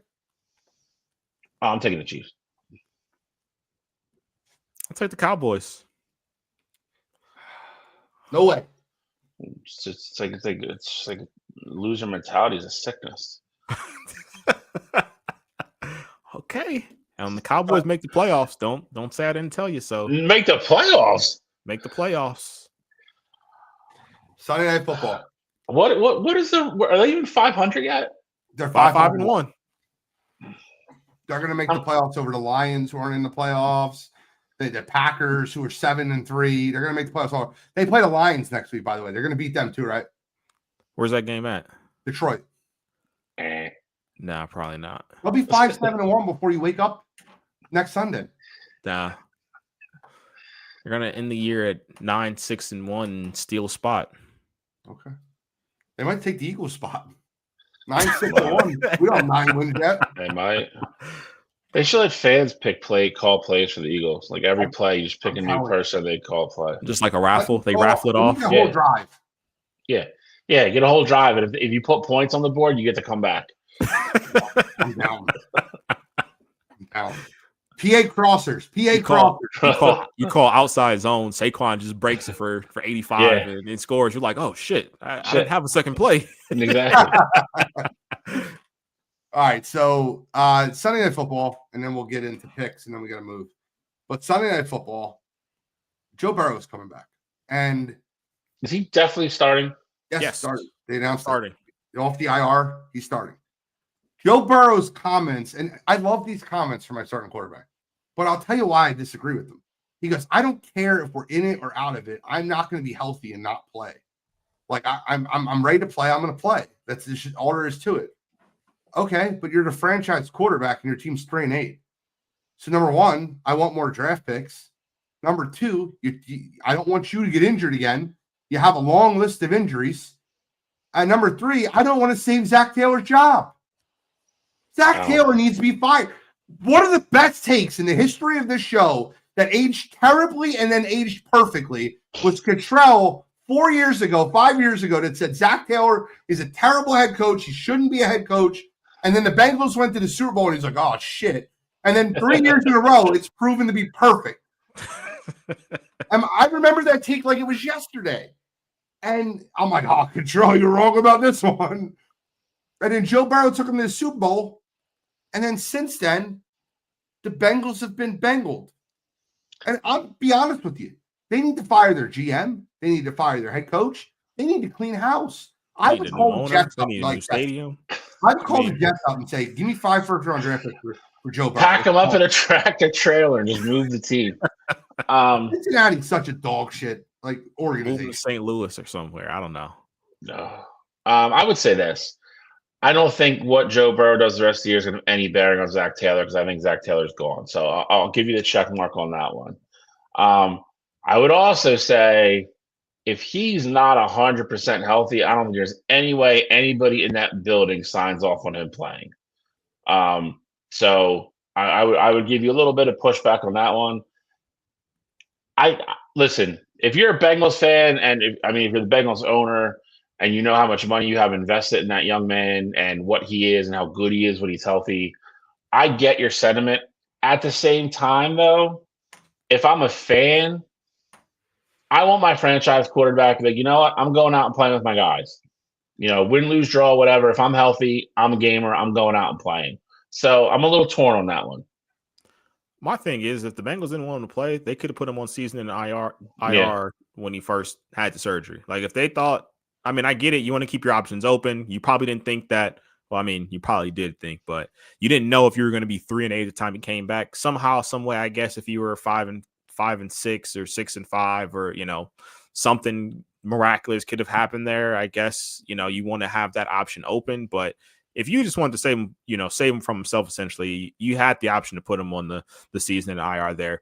Gene, I'm with you. I don't think that it's necessarily like a good decision for him to play because, we even saw it last year. They reeled off the however many games in a row at the end of the year, and 9-8 wasn't enough to cut it to get into the playoffs, and seemingly that's going to probably be the case again. So even if you win every single game here moving forward, I don't see the Bengals making the playoffs, and if that's the case, why risk another potential injury for your franchise quarterback who's now had, this is a serious one, and he's already had 2 other season-ending injuries to this point. You have a whole bunch of money tied into him. I don't know what benefit you have from playing him at this point. Serious. It's not like an ACL. It was a turf toe. Relax. That's serious. Your toe gets separated from your foot. It's a little tendon they connect. You're done. There's guys that have played with it forever. It's not an ACL. It's not a throwing shoulder situation. I'm not saying it is that, but I'm saying what benefit do you have from putting Joe back out there? Like you go out there and win. Let's just go crazy in. Let's go crazy in. They go 6-0 with Joe Burrow and don't make the playoffs. Like what do you okay? But if he's injury prone, he's injury prone. So it's going to happen no matter what. Like it's going to happen this year. It'll happen next year again. Then if that's really what he is, I don't think he is. I think it's another just stupid freak thing to happen.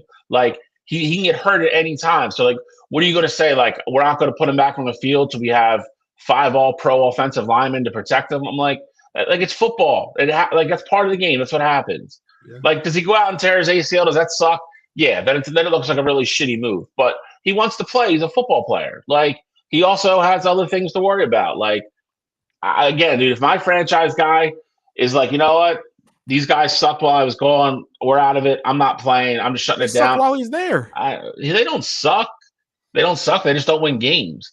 They didn't make the playoffs while he was there. They were 9-8 football team last year with him. All right. And we also saw him take a team that was kind of built similarly and took him to the Super Bowl. Like, you can't have it both ways. Did they not suck then? Joe was really good. Jamar was really good. T was really good. Okay, so who's going to be really good when they go on the field Sunday? Joe, Jamar, and so it's the same thing. Well, T's not playing, and their defense sucks. So their defense sucked then. Well, they had Lou Anarumo then, and they were okay defensively. I get it, dude. You know who their DC is, Shelly? What? Do you know who their DC is? I don't know. Joe Patullo? I don't know. Somebody you know. Al Golden. Is it Al Golden? It is. Left Notre Dame to go to coach Cincinnati. Well, he probably had better players than Notre Dame. Well, you see how their defense is a dumpster fire now. So true. Don't get me. That's right. I'm not even getting started on that. It's the night before a holiday. I'm going to be good. Even though Gene's going to probably bring it up in a second, so it ain't going to matter. What? We're talking about college football playoff or college football next, aren't we? Yeah. And then I'll know they probably get mad about Notre Dame. Yeah, well, I'm pissed off that I picked Syracuse as my super dog. They lost by 70. Yeah. I should get negative super dog points for that.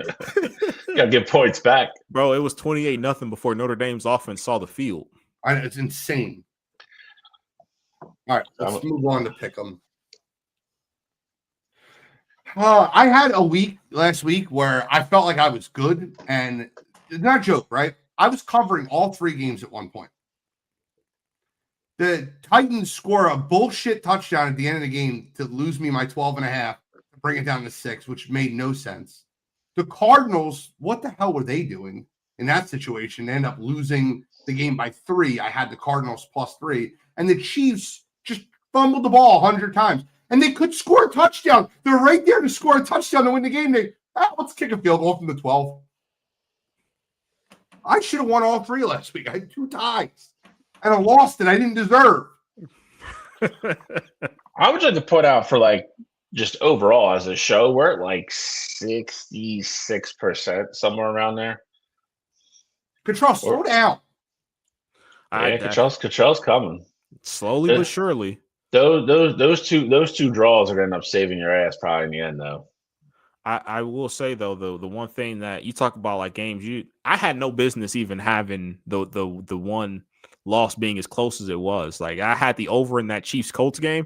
I was begging for it to go to overtime. When it finally went, I'm like, give me a touchdown. We get a touchdown. We might hit this over here. And we get a touchdown, we both win. You know what I'm saying? I was in it for the both of us there. But the Chiefs fumbled the ball on the 9-yard line. They threw in a terrible interception in the 12-yard line. They were just trying. They went for it on 4th down and get it. I'm like, just take the fucking points, you jerk offs. For sure, 100%. We gotta go. My only loss was the Eagles, and I got the Cowboys, so gave me a win there. I would have picked the Cowboys. It's so funny. I told Control last week. I said I would pick the Cowboys if I just can't do that. No. All right. Well, I'm ready. I have my 3, but Control starts off as usual. All right. So this week for me, my first game, I'm taking the Broncos -5.5 at the Commanders. Looks like Jaden Daniels still won't be playing. I think the Broncos will go down there. They will play good defense against that Commanders team whose offense without Jaden hasn't really figured it out there. And I think they cover the 5.5 rather easy there. Second game, I'm going Friday night, Black Friday game. I like the under 44.5 Bears at Eagles. Eagles offense has been struggling. And I think the Bears actually, have a good defensive bunch there. But I think on the flip side of it, though, the Eagles defense has been lights out. So I think that's going to be a lower scoring football game. And then my last one, rather ugly. I really don't like it, but it just kind of stuck out to me. So I'm rolling with it here. I'll take the Falcons -2.5 at the Jets. If they can go out there, control the clock, big Bijan Robinson kind of day, and just make sure Kirk Cousins doesn't turn the ball over, I think they can cover that 2.5 point spread on the road. I just want to warn you guys before I go. I am such a friggin' what is that called? An idiot with my picks. My picks are terrible this week. I hate giving points in all 3 games. Shall I get? I'm giving points in all 3 games. I hate that. First game, I'm going to agree with Cottrell. I got Denver minus 5.5 at Washington. Just like he said, Jay Nance is going to play. I think Denver's going to go down there, play really good defense, control the clock, move the ball. Looks like Patrick Surtain's going to play as well. So I like Denver to go down to Washington, take care of business. Second, hate to do it. We already talked about it. Both alluded to it. I don't know if Gene's picking it, but I have Chicago plus 7 to Philly. I ultimately think we win the game. I don't think we cover. Last but not least, talking about ugly games like you guys both were. Just like Cottrell said, this one stuck out to me for some reason. I know Miami stinks. New Orleans stinks worse, and they stink everywhere. Usually they're good at home. They suck everywhere this year. I got Miami minus 5.5 at home. They're on a little bit of a mini roll. Kind of found a pulse the last 3 or 4 weeks. I'll take the Dolphins at home. It's funny you have that pick. You'll find out in a minute why. I'll take the Chiefs minus 3 over the Dallas Cowboys. I think this is an easy game. I love the Chiefs in this situation. I liked it at 3.5. I loved it when it dropped to 3 an hour and a half before the show. I'll take the Chiefs minus 3 over Dallas. 86% of the money is on the Dallas Cowboys. Love it. Give me the Chiefs minus 3. For my second game, I'll allude to exactly what Shally said. The Miami Dolphins think they can make the playoffs. Why not us? Nobody believes but us. They're coming off a bye. They're coming off a little mini roll. They're playing at home. New Orleans stinks. Give me the Dolphins minus 5.5 over New Orleans, which means New Orleans will probably win the game outright. And then for my third game, guys, do you know who's starting at quarterback this Sunday for the Minnesota Vikings?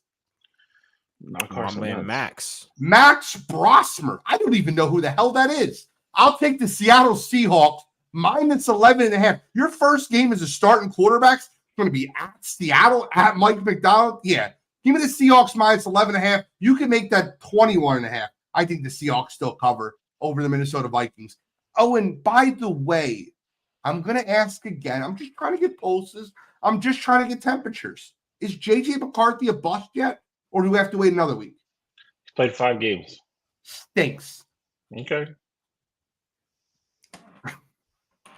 That's my Played pick. 5 games. I'm not ready to call him a bust yet, but it's definitely trending that direction. It's not looking good. It's not looking good, but the people have rewritten their stories because I was ready to call Drake May a bust. So I'll give JJ. You say he's played 5 games. I'll give him a 13 game sample size. So once he hits that 13 mark is when I'll dub him a bust. He might not even get 13 games. The Minnesota Vikings put him in concussion protocol. They're like, oh, we got to get this guy out of here. For the second time. Him. He's so bad. We're just going to put him in concussion protocol. We don't want him playing at Seattle. That'll ruin his confidence even more. I don't even think the kid's concussed. They put him in. Have you ever heard of that? I'm serious. Have you ever heard of a team being like, yeah, the independent neurologist didn't give him a concussion, but we're going to put him in concussion protocol? Honestly, it sounds like his first concussion. Like, I know it was different. He had a bigger hit there, but yeah, I think both of the handlings of them have been questionable at best. It was like he's healthy, he could be our emergency quarterback, but we're still going to start Carson Wentz, and he doesn't even have a shoulder on his arm there. Man, this is they're trying everything they can to get him more practice reps and like not destroy his confidence. And they're like, oh shit, at Seattle, he's got a concussion. We're gonna sit him out this one. All right, gentlemen, college football, CFB action. Cottrell, a lot of rivalries this week. A lot of them. Rivalry week. Indeed, it is. Okay. Where are we starting? Before we get into some of the matchups here this upcoming week, just wanted to give small little recap of what happened last week as far as important games. You had Oregon getting a big win at home against USC. You had Oklahoma taking care of business in a game against Missouri, who didn't have necessarily CFP ambitions there, but some might thought it could be potentially a sneaky game. BYU take care of business on the road against Cincinnati. And then that's really, I would say, all that was important. Pitt, I guess, getting a shocking win on the road against Georgia Tech, so that shook up some things there. But just kind of moving forward to this week here, we got a few games that are really, really important for the outlook of everything. Of course, none bigger than the game, which is, for my money, the best rivalry in all of sports. But first matchup here, though, one that lost a little bit of luster, but I still think it's a really good matchup, especially coming off of the game that we saw last year. How are you guys' thoughts on Georgia versus Georgia Tech at Georgia Tech? I mean, Georgia Tech losing last week fucking blew. Pitt's got up 21-0, and Georgia Tech just couldn't fight back in that game. I love Georgia Tech. I don't know why. I like Haynes King. You guys got me into him. I started watching him. Really thought he was a tough kid. But yeah, I know. But you can't lose games to Pitt at home. I agree. But that's yeah. I think they'll give them a game. They're not going to beat Georgia. What's the spread? Like 13.5, I think. 13.5. I think. I mean, for us to get the game we got last year, I mean, would be incredible. I don't know if you can live up to that, because for my money, it was probably still the best game of the year last year. Still love Haynes King. They've been living on the edge all year, though. You know, we've come up with that term, begging to get beat, and they were in that proverbial box for a good 4 or 5 games in a row, and then Pitt finally beat them. I think Georgia's kind of peaking at the right time. Just starting to smell like kind of a sneaky, really good Kirby Smart team. I think Georgia's gonna smack them pretty good. All right. Well, the next game we have here is one that's going to be competing with the. Well, actually, what time do you guys play on Friday night? The Eagles. Oh, 3 o'clock. Like 3, or yeah, say 3 or 3:30, okay. something Excellent. like that. So this game won't be competing with you guys. This is going to be the primetime matchup. Texas A&M traveling down, face the Texas Longhorns. A&M spread right now, A&M is 1.5 point favorites in this one. I will say that spread kind of surprised me a little bit. It went down, then it opened at 2.5. I mean, it's a huge game for A&M. I mean, I don't think they're in any kind of trouble of not making the playoff per se, but this is Texas' season. It's their Super Bowl. I still don't know if they get it if they win the game, but they're probably going to be unranked if they lose. And then if they can pull this game out, I don't know if anybody has a better win at that point. And then it's really going to make. It's going to make Tuesday night really interesting. It's really going to make the committee value how much a really bad loss to Florida matters. But for my money, I know A&M's been a little wishy-washy defensively at times, but that offense has showed up every single game this year.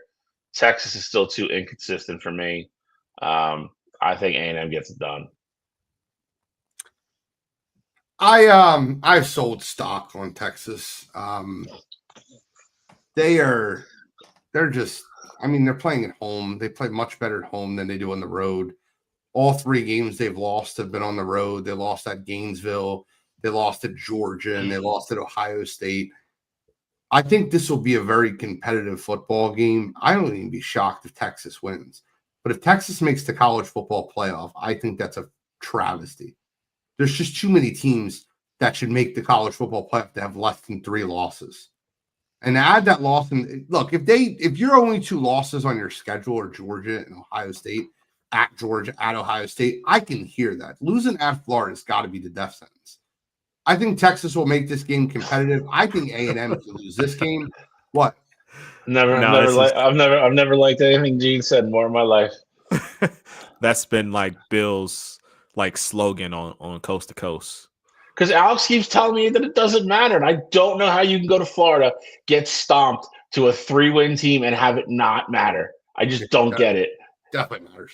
And then you have that situation where if they beat A&M, I think A&M could lose this game and lose the SEC championship game and still be in the college football playoff. So I'm not really worried about that. But I think A&M could possibly, that possibly could happen. But I'll take Texas to win this game at home. I think A&M's the better team, but Texas seems to play better at home. Notre Dame would hate that if that happened that way. I think I would roll with Texas here as well. I don't know, man. That South Carolina game, I think it's a resilient win for them, but like it's just been sticking with me. Like I feel like, if you're they went out and beat Samford. if you're a team that has a pulse defensively and that game goes differently. South Carolina's defense absolutely did not show up, and as bad as Texas's offense or inconsistent as their offense has been, their defense is still full of big time players there. So only thing I would offer to that, I mean, who did they play? The South Carolina should have beat, was it Alabama the week before? Yeah, they should have beat them too, and they had a horrible turnover with like a minute to go. So I mean, you love South Carolina at the beginning of the year. I mean, I would agree.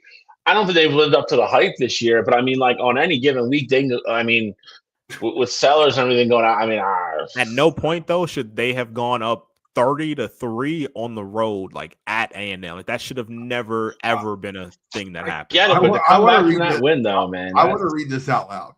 5 straight weeks they lost to number 11 LSU, number 14 Oklahoma, number 4 Alabama, number 7 Ole Miss, and number 3 A&M. That's a gauntlet of a schedule. Yeah, that's what I'm saying. I think yeah. I mean, I again, so you look at a team that hung in with all those teams. I mean, I get it. At no point should you be down that much, but then at the same time, to be able to flip a switch and come all the way back and win, that there's only special teams that can do stuff like that. I agree with that, but I'm just saying I think that Texas will be able to capitalize on some of those mistakes if they happen in this game. I hear you. I'm with KC Concepcion. Real quick before we get into the game, any shot Mississippi State pulls the upset and get the win over Ole Miss with all of this hovering around Lane Kiffin? Any shot? I would say this: if they somehow win that game, and then it comes out right after that he's leaving, I don't know if he makes it. I don't know if he makes it to Louisiana. I really don't. I mean, that would be someone's going to get his ass. That will not be a good look if they lose that coaching malpractice. Well, we know the Egg Bowl can go anyway, but I was just curious if you guys thought there was any possible shot there. I think it's possible. Not necessarily because Mississippi State's a good team, but I do think this has to matter. Like, I don't care if you say everything right in the media. Like, these players know what's on the horizon. Does Auburn have a shot in the Iron Bowl? I thought if they started Deuce Knight, I 100% thought they had a shot. But Auburn's not starting Deuce Knight in that game, so I don't think they have a shot. Yeah, I will say I was 6.5 point favorite in that game.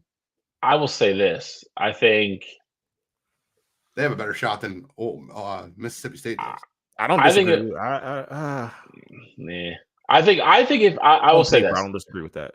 I think if Mississippi State can stay in this game, then I think it can get interesting, because then I think a lot of the pressure, to your point, falls on Ole Miss, falls on Lane Kiffin. Where's his head?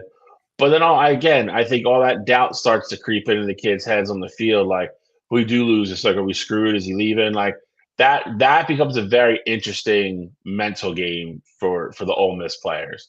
I think if they come out early though and go big, then I also think Mississippi State is boat race too. So that the site, the mental part of that game could be very interesting to watch as it unfolds. Right. Well, that's the I'm picking the game. So I'll let Schmucks argue over it. That and last game we have here is the game. Ohio State traveling to Ann Arbor, take on the Michigan Wolverines.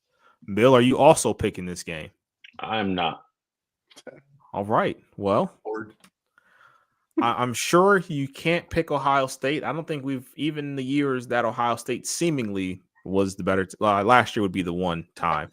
or the first year that we did the show too, I guess. But even then, I don't think you picked Ohio State then. So I don't even remotely remember what I mustered up as a preview last year with as bad as they were. I'd have to go back and you rewatch picked that them. show. You picked them though. You picked Well, Michigan. I mean, I did, but I think it was probably easier because the spread was like 22 last year. So I was like, I probably get a prayer and probably cover.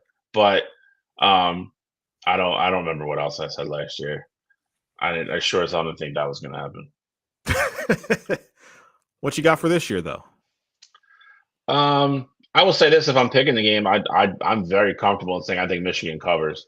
I think 10.5 was down to 9.5 for a little bit. Started out at 13.5 last week. It's been bet down pretty consistently. I know I'm not 10.5. What? Do I get 10.5? I'll take 10. I don't know. What's that? I don't know what's that. What is that right now? It's at 10.5. Okay. Cool. Let me update my pick card here. I think it's gonna be a really good game. I think it's gonna be a lot of cat and mouse. I think it's gonna be lower scoring than people think. I really do. I think both these defenses, points scored. I think Michigan's 7th, Ohio State's number 1. Obviously, overall defense, they're both in the top 5 again. I think it'll be who can, which quarterback. I think probably. I don't want to say blinks first, but it'll be interesting. It's gonna be an interesting matchup to watch. Wink against Julian, and then obviously Matt Patricia against Bryce. I'm hoping they open the playbook up for us. I really am. We'll see. I think it's gonna be a good game. I think we hang in. It's our entire season. If we win, I think we have a decent shot to maybe back into the playoff.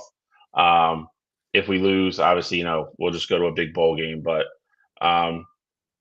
I would say I'm a lot more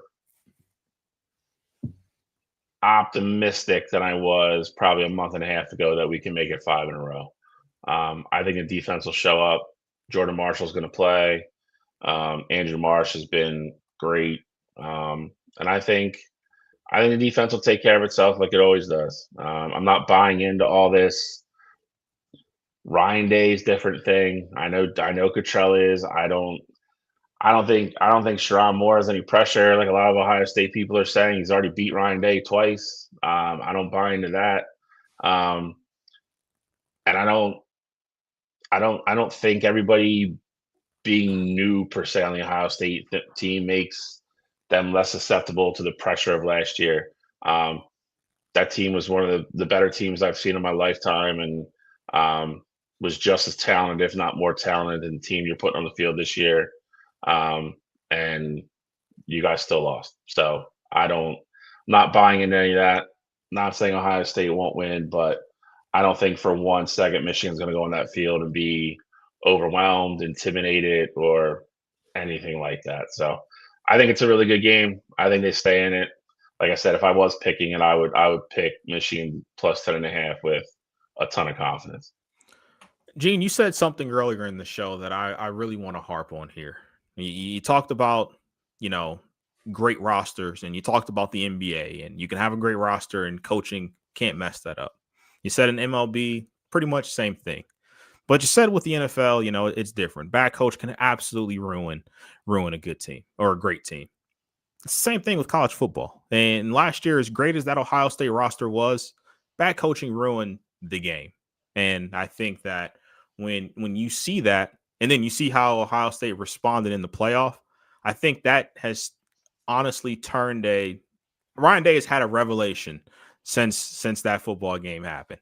I think the offense last year in the game, the offense, they wanted to play Michigan's football game for whatever reason. They wanted to prove to Michigan that they're this tough football team and that they can beat them in a ground and pound game and beat them in a defensive battle. And that absolutely did not happen. I think Ryan Day has seen what's happened so far this season, and they've seen that the 2 games that Michigan has ultimately lost were games where teams weren't scared to run their true offense against Michigan. USC threw the ball down the field against Michigan. Mekhi Lemon had a good game. I know their running back had a good game in that one, but you have to be aggressive against this Michigan bunch. And I'm not saying that, Michigan doesn't have a good defense, but the playmakers that Ohio State has in Jeremiah Smith and Carnell Tate, if they both play, which it looks like they're trending in that direction, if you throw the ball 30 times in that football game, you are going to win the game. Do not fall into the trap of trying to beat Michigan at their own game. So for me, like I said, I think this game is going to look eerily similar to the USC game that you saw earlier that Michigan played. I like Ohio State to win. I like them to cover. I'm thinking 31-13. I think it's very close in the first quarter, and I think after that you start to see Ohio State's offense really open it up and start to put points up on the board. We're ready for pick'em? Absolutely. I had a shitty week last week. That's me every I didn't week. win a game. I went 0-3 and 1-2. That's never happened. But what's the order? Same order we do? I don't even remember, to be honest. We've been doing the same order. I don't mind going first because you two are better college football guys than me, but whatever you guys want to do. Go ahead then.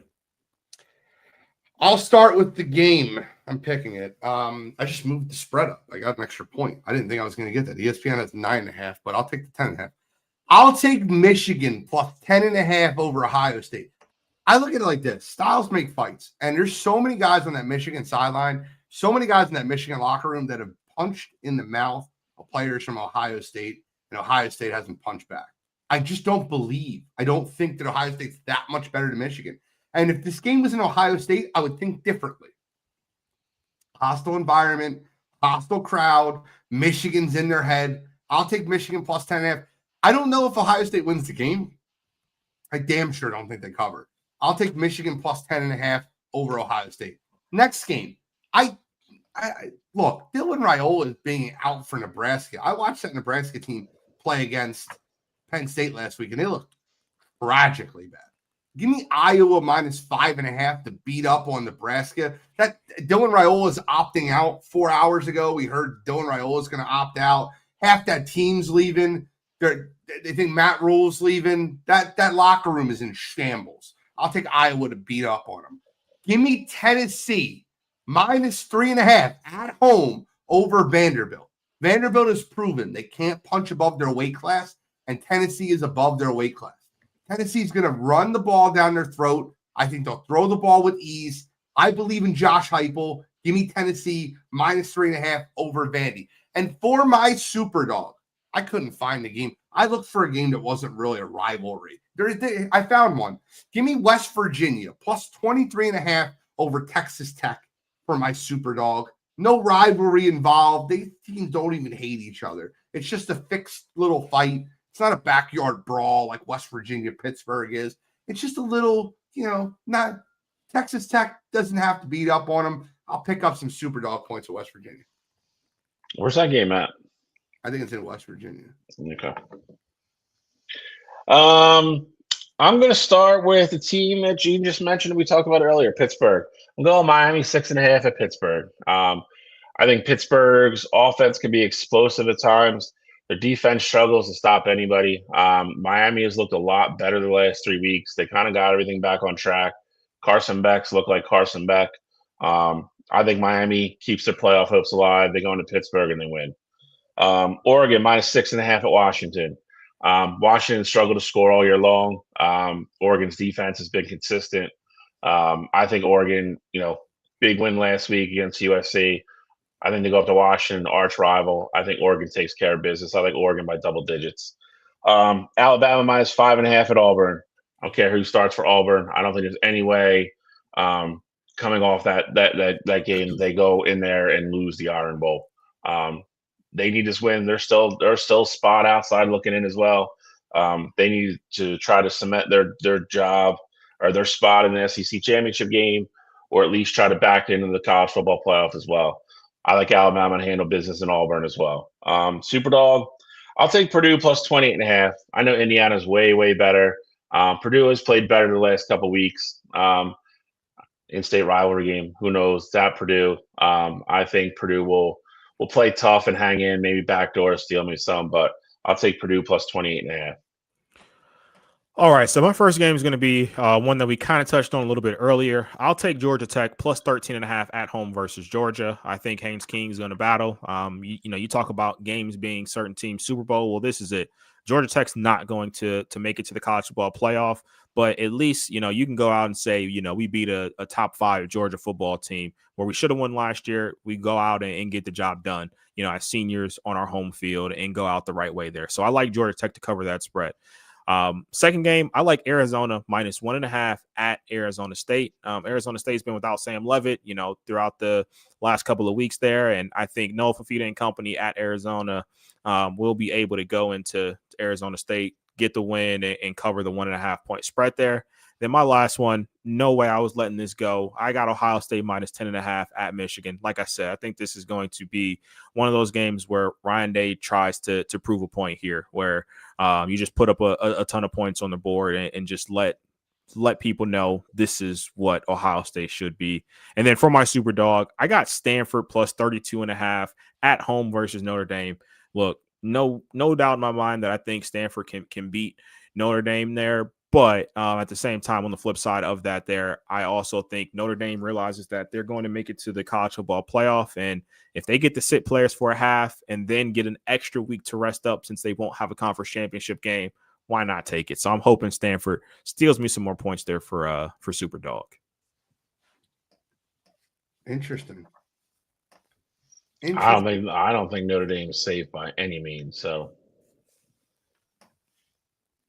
you don't think they're safe? No. I think there's two things that happened last week that leads me to believe I think there's going to be movement this week, depending on as long as the games go the right way. If Miami wins, does Miami leapfrog Notre Dame because Miami beat Notre Dame?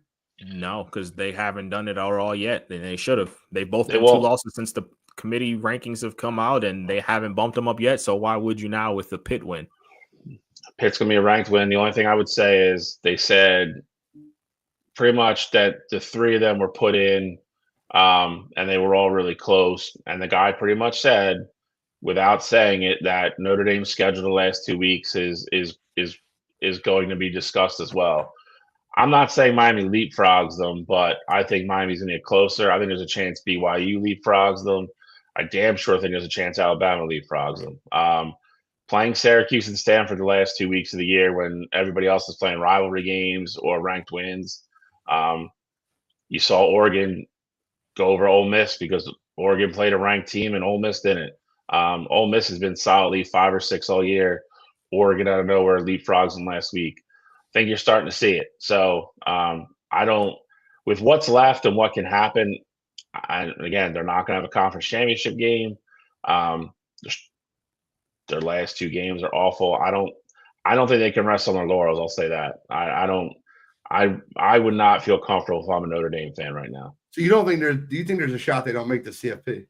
Yep. Oh, definitely a shot. Because I mean, you could have you can have control chaos happen. They don't make the CFP. Yep. I think you could win the Big 12 and you're looking at Texas Tech instead of a conference champion, looking at them as an at-large team, which would bump Notre Dame down a spot. I think you're also looking at some teams that are there, like Texas. I think would have I don't think they'd have a true shot, but I mean they beat A&M and depending on what that fashion looks like, I think there's a lot of conversations that could be had where you see Notre Dame bump down, and then not to mention you have your Group of 5 school, and then you have whatever the hell happens in the ACC. So I definitely think there's a shot where Yep, one. Who did I skip? Big shot if Michigan beats Ohio State. They have the best win of both of them. They would jump. I mean, they'd have to go from 15 to 10 to be safely in. Beating the number 1 team in the nation. I agree. I mean, that's Notre Dame's biggest problem right now. They don't really have a huge win. What is holding them in right now is the eye test, and they have 2 good losses. And I just don't know how one of them is Miami, and Miami again is going to go. I think if Miami goes on the road and beats a really good, or beats a Pittsburgh team, a ranked Pittsburgh team soundly, who Notre Dame just played, you're now looking at similar opponents and a head-to-head.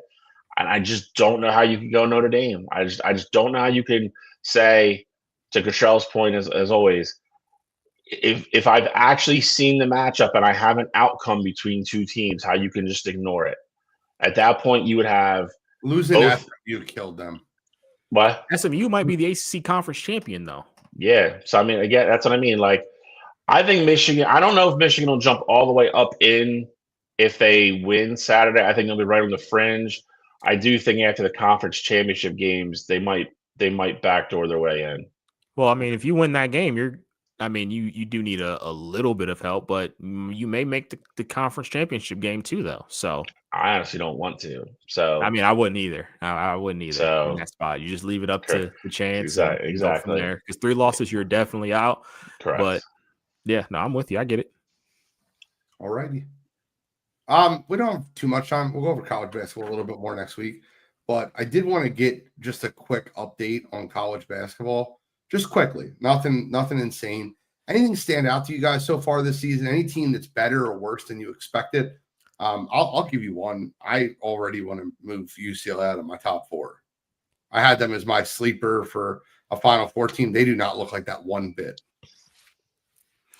Yeah, I mean, for me, I would say the one thing that I've been impressed with is the fact that how these true freshmen are looking. I get it every year you have the superstars, but Cam Boozer's looking like he's gonna win, Naismith, Player of the Year award pretty early. I look at AJ at BYU, he's been playing well there. I look at Darren Peterson at Kansas, he's been playing well when he's been out there.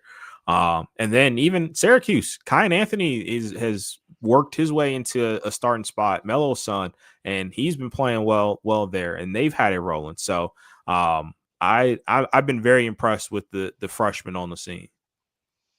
Freshmen have been good. I think some of the big teams have been as advertised so far.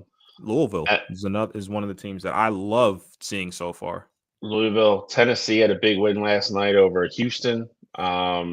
Yeah, now they're losing to Kansas, though. Yeah. So listen, I think the SEC is gonna be a bloodbath again this year. Yeah. I watched Kentucky play already.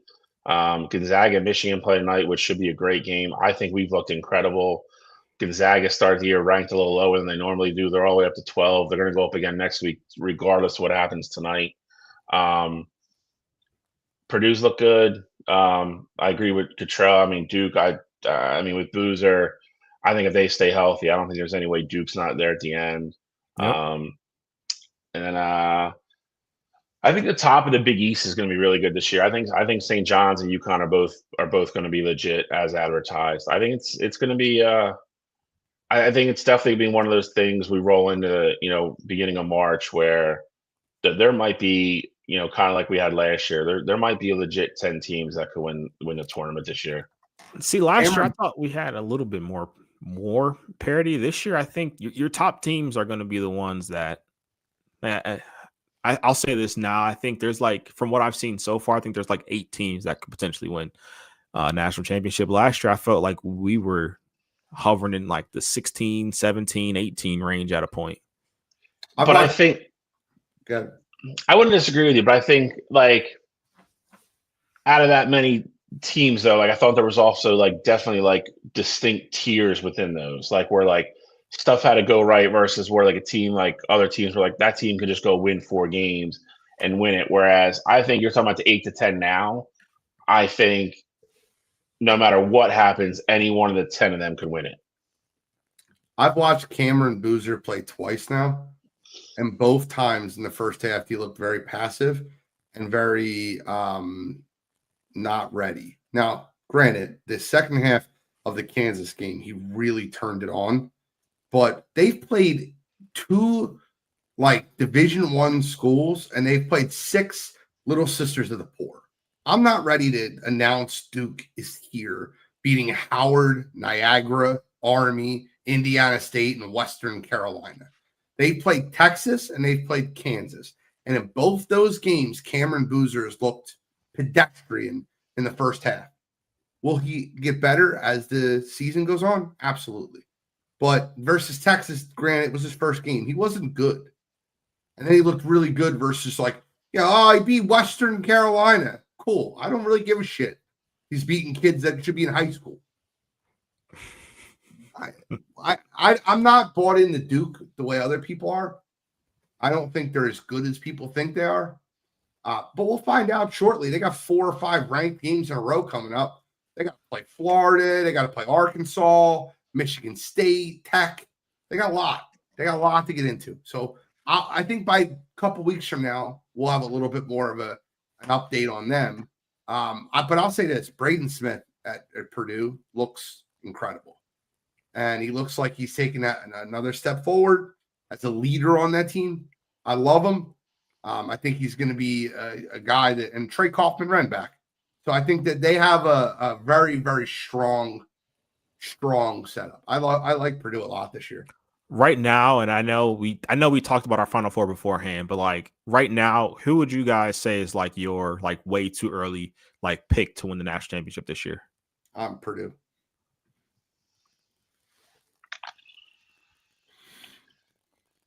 I don't hate the Purdue pick, but I just feel like we do this every year. Then Purdue gets to the Elite Eight and loses. Like I don't know. I don't want to be a homer, but like I've watched all of Michigan's games so far, and they've played a couple like good teams, and they've just been really, really good. I mean, they destroyed Auburn the other night. That game wasn't a game. 7-foot kid you have. What's his name? I know he's been incredible. I can't pronounce it. But yeah, I mean, Dusty's got the same stuff. He's got a big, and he's got a bunch of really good guards and wings that can play around him. I don't think anything Gene just said about Duke is incorrect, but I still think Duke's there at the end. Maybe UConn. For me, that team is Louisville. Louisville's that team, and I think I've seen them play a few times now. Saw them. The game against Kentucky was absolutely incredible both ways from them. They're a team that I think that can defend well, and I also think they're able to shoot it well too. So right now, I'd say Louisville, but a couple of the other ones I'm looking at though. Duke is definitely one. UConn is another one. And then I still think Kansas down the line can potentially figure it out once Darren Peterson is back and healthy. Let's get into You Gotta Be Kidding Me. All right. So this week for me, I really didn't have like too many that I was super enthusiastic about. I would say in general, I'll just use time to say we have to stop killing these rookie quarterbacks one way or another. Because I've seen it both ways. And Cleveland media wise, I've seen people killing Shedeur because of Gene. I know you brought up the point earlier with him saying I'm what they've been waiting for. I've seen people been killing him for that, and on the flip side, I've seen people saying, "Oh, he's a franchise quarterback," and this and that. And then on the flip side of it, though, I've also seen the talks of Dylan Gabriel and how Stefanski is showing favoritism to Dylan Gabriel because they have the same agent and in all this. Like it's people need to stop. They need to realize that the NFL, there's not this conspiracy theory going on with this. Kevin Stefanski is coaching for his job week after week after week. And if he thinks that Dylan Gabriel is the guy that's going to give him the best opportunity to win football games, then that's who he's going to put out there on the field. As a Browns fan, I've wanted to see Shedeur for really the last 11 weeks. Like I thought he was the guy with the highest ceiling, but let's not have these conspiracy, theories ruin or create narrative around these guys. Because at the end of the day, let both of them play out there on the field. I think Shedeur has shown that he's a better quarterback. I thought he was a better quarterback in college, but that doesn't mean that there's just this conspiracy of everybody working against Shedeur. So this week for me, specifically, Cleveland media with the way they've been covering, Shedeur, Dylan Gabriel, and really everything surrounding that. Come on, you gotta be kidding me. I like this comment. Tone. NFL quarterbacks need 3 to 4 years to see what they are. I agree. Unless you're JJ McCarthy. Unless you're Gene, don't like JJ McCarthy. Well, just to be clear, JJ McCarthy was not a good college quarterback.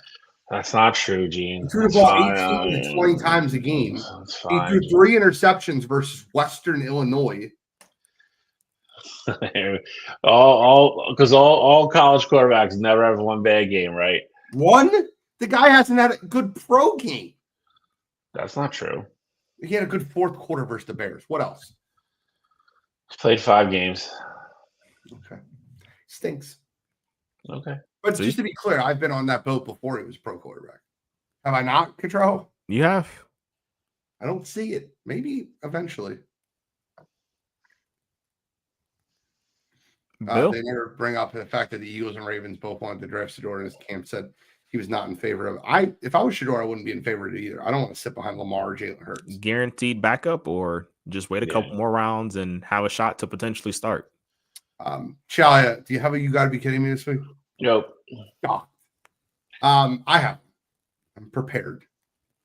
And I want to read it to you. I am. I'm always prepared. I want to read it to you. Jamar Chase. To my team, fans, the Bengals organization, the Steelers organization, the NFL community, please know I'm speaking from the heart when I take full responsibility for my actions during last Sunday's game at Pittsburgh.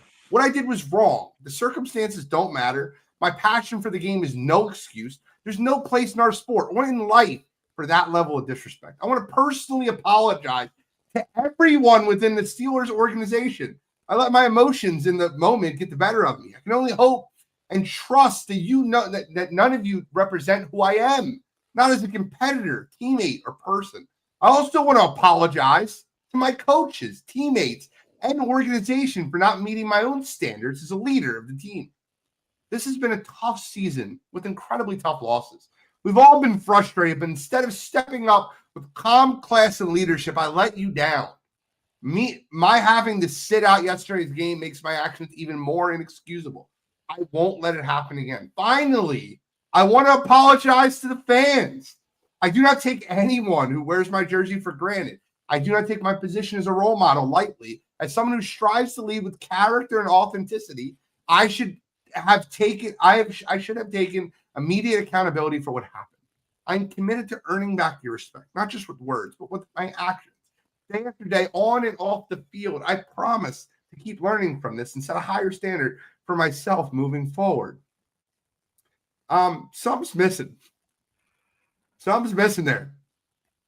Wrote a whole lengthy apology. Didn't say it out loud to the media. Didn't speak it. He released a press release, super PR. But there was one thing missing from that apology. Facts. I almost used this too. You didn't apologize to the guy you spit on and Jalen Ramsey. You just left that one out, huh, Jamar?